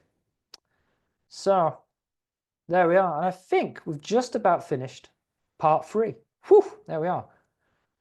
Part 4 then, real quickly, part 4. Part 4 is a nice to have section, so we don't need to get too worried or stressed about this. It says nice to have there on the guidance. It's not critical. What are they looking for though? They want a date. They want an actual date, not 12 months. They want an actual date. Put a date in and then explain why you've put that date in. And you could say, it's company policy to review it every 12 months. Then in part 4, you also have to communicate the findings and you have to explain how you're going to follow up and check the actions are being completed. And the whole thing's going to look like that. So notice we have a date and we have a brief explanation as to why it's that date. We have a little explanation about how we're going to communicate and who we're going to tell, and then a bit of an explanation as to how we're going to follow up and make sure that the actions are being completed. But as I said, don't stress too much over this because it's a non-critical section. Red alert, again, I've said it before, said it again, best approach, study, write, check. This has been a long webinar. You can't remember it all. Study how to do one bit, do that bit, move on to the next bit. It's simple as that. Now, in terms of submitting it, it's worth noting that at the moment, at least, you submit this to your course provider. You don't submit it to NEBOSH directly. You send it to your course provider, however they want it sending. It might be by email. You might have to upload it somewhere. I don't know how they do it. But you get it to your course provider, and it must be a PDF document. They will not accept anything else. It must be a PDF. You must have your name and learner number on there. So just be clear, the name and learner number is at the bottom of the sheet. You must fill it in down here, right at the very bottom. Hopefully you can see that. Put that in there. And when you name the file, you should name it as your name, your learner number, and course provider. Now, if you get the order wrong, it's okay. It's not the end of the world, but it does need to have your name and learner number and course provider in there. That would be good. So you might call it Jim Carey with your NEBOSH number and then Compassa. And I wish Jim would study with Compassa. That would be absolutely awesome. Now, when do you get your results? So how long does it take? Well, it's going to take you 50 working days approximately, at which point your face is like this. 50 working days, yes, it takes quite a while to mark these. And there's a whole process in the background to make sure they are marked fairly and correctly. There's a whole process of checking and moderating, which you don't see. But believe me, there's a lot of work in the background to make sure these get marked really, really very well. And that's how it should be. So it's going to take a while. And what happens if it fails? I was referred. Yeah, well, it basically means you failed. You got a big fat refer. Well, I'm very sorry to hear that. And so now you're looking like this, and you've got your You've got your examiner feedback here, and it tells you, the cool thing is it tells you what criteria. Look, I failed that one, and I failed that one. And then if you go a little bit further on the next sheet, actually might have some comments. And it says, it actually says that without providing additional further control measures in some categories. So, you know, it's given some feedback, which is useful. Sometimes it's really clear, sometimes it's not clear. If you need any help deciphering the feedback, go to your course provider. If you are studying with Compassa, you would come to me and you will get from me your own little personalized video where I go through what the feedback says, what your NG2 says, and I'll tell you what's gone wrong. I'm not going to tell you what to write, that would be cheating, but I'm going to tell you what's wrong with it and give you some pointers on how to fix it. And then on the next attempt, hopefully you're successful. Now, I'm not everyone's course provider. Don't send me your NG2 if I'm not your course provider. I'm not going to look at it. Or I might look at it just for a laugh and to learn what's gone wrong. But are you getting any feedback? No. I've got my own students to look after. My tutor support goes to people who've paid us, not to people who've not paid us. But if you want our tutor support, no problem. You can apply for the rescue pack and you'll get all the tutor support you need. No problem at all. But at some point, I have to draw a line. Otherwise, there's no point paying us. Now, resubmitting. What's the process? When you're going to have to register for a new submission. That's going to cost you money. You will then make changes based on the feedback, and you will then submit, and you will then wait for the results. It's going to cost you time, it's going to cost you money and frustration. Here's the key thing though. If you have previously failed, you only change what you have to change to fix the not met criteria. So if you failed to meet the criteria for this box only on action 1, let's say the examiner says action 1, you forgot to put how often the activity is carried out. All you have to do is just insert how often the activity is carried out, that box on action 1, and resubmit, and you're done. That's all you have to do. Because any criteria that has already been met will remain met. The examiner feedback says, not the feedback, the examiner guidance says, we go here, where is it? Oh, there it is. When marking a resubmitted risk assessment, you must only mark those parts which were deemed not met previously. There is no requirement to mark previous not mets. That's all. That's all. Don't fix anything which isn't broken. Now, perhaps a small exception. That might be an exception. If you go and change something, which then it might get remarked. So even if you met the criteria and then you decided to rewrite that bit anyway, the examiner does have your previous submission and your new submission. Your previous examiner will be comparing the old and the new. They have them in front of them and they can see, right, what's different? What's different? Wow, okay, I see, right, okay, they didn't meet that, right. Okay, yeah, I see the change, right. Does that change? Does that fix it? Brilliant, that fixed it. Oh, hang on, what's this other bit they've changed? Oh my goodness, they've rewritten the entire risk assessment. Why did they do that? They met the criteria, but they've rewritten the whole thing. Oh, well, now I need to mark it. You met it the first time. When you meet it the second time, you don't know. So don't change stuff which met the criteria. Don't fix what's not broken. Little exception to that, do change the date. There's a little date at the start of the risk assessment. Do update it. And also your review date at the end. Your review date should reflect this new risk assessment date. So if you put July 2025 and your policy is to review risk assessments every 12 months, make sure you put July 2026 in there. Okay, so just make sure your review date and start date. Will that cause you to fail? No, if you don't, you won't fail for that. But that's good practice. Yeah, you want to do a proper job of it. Anyway, I've overrun by 1 hour and 10 minutes. I've given you certainly more than your money's worth on this. It was free. So that's the agenda that we've gone through. We've got loads of things on our website, which if you wanted to pay money, you're welcome to pay us money. Rescue packages, resources. You don't have to pay us any money. You've got loads of free stuff as well. If you're really if you've really got problems and you need tutor support, come to us for the rescue package. We'll give you tutor support. If you're one of our students, you have everything included. You have nothing else to pay for other than your assessments. Anyway, at this point, I'm going to check for questions. So, and feel free to ask me more questions. So let me tick off what I've already answered. So I've answered that, I've answered that. All right, can I do more than 3 justifications and more than 1 argument? I don't know what you mean. Can I do more 3 justifications and more 1 argument? I don't know what that means. What I will say is that we have 3 justification sheets. So if I go here, we have this box to fill in with the moral, legal, financial arguments. And then we have 3 sheets. 1, 2, 3. That's all. You only fill in 3 sheets. No more than 3 sheets. Actually, interesting point. You might ask, can I do 4 sheets, 5 sheets, 6 sheets? No, you can't. The marking criteria says choose 3 actions. 3, not 4, not 5, not 2. 3. If you can't choose 3, it shows you can't prioritize. It shows you can't choose.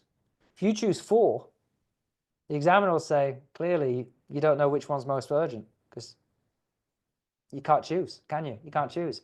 Choose 3 and come back to me. So only do 3. So only 3 sheets. And just fill in the boxes as I've explained. Simple as that. Let's bring that Q&A back again. Q&A. Someone says, I thought this would be easier than the NG1. No, it's not easier than NG1. The pass rate is lower by about 15%. It is easier in some respects because you've got less time pressure.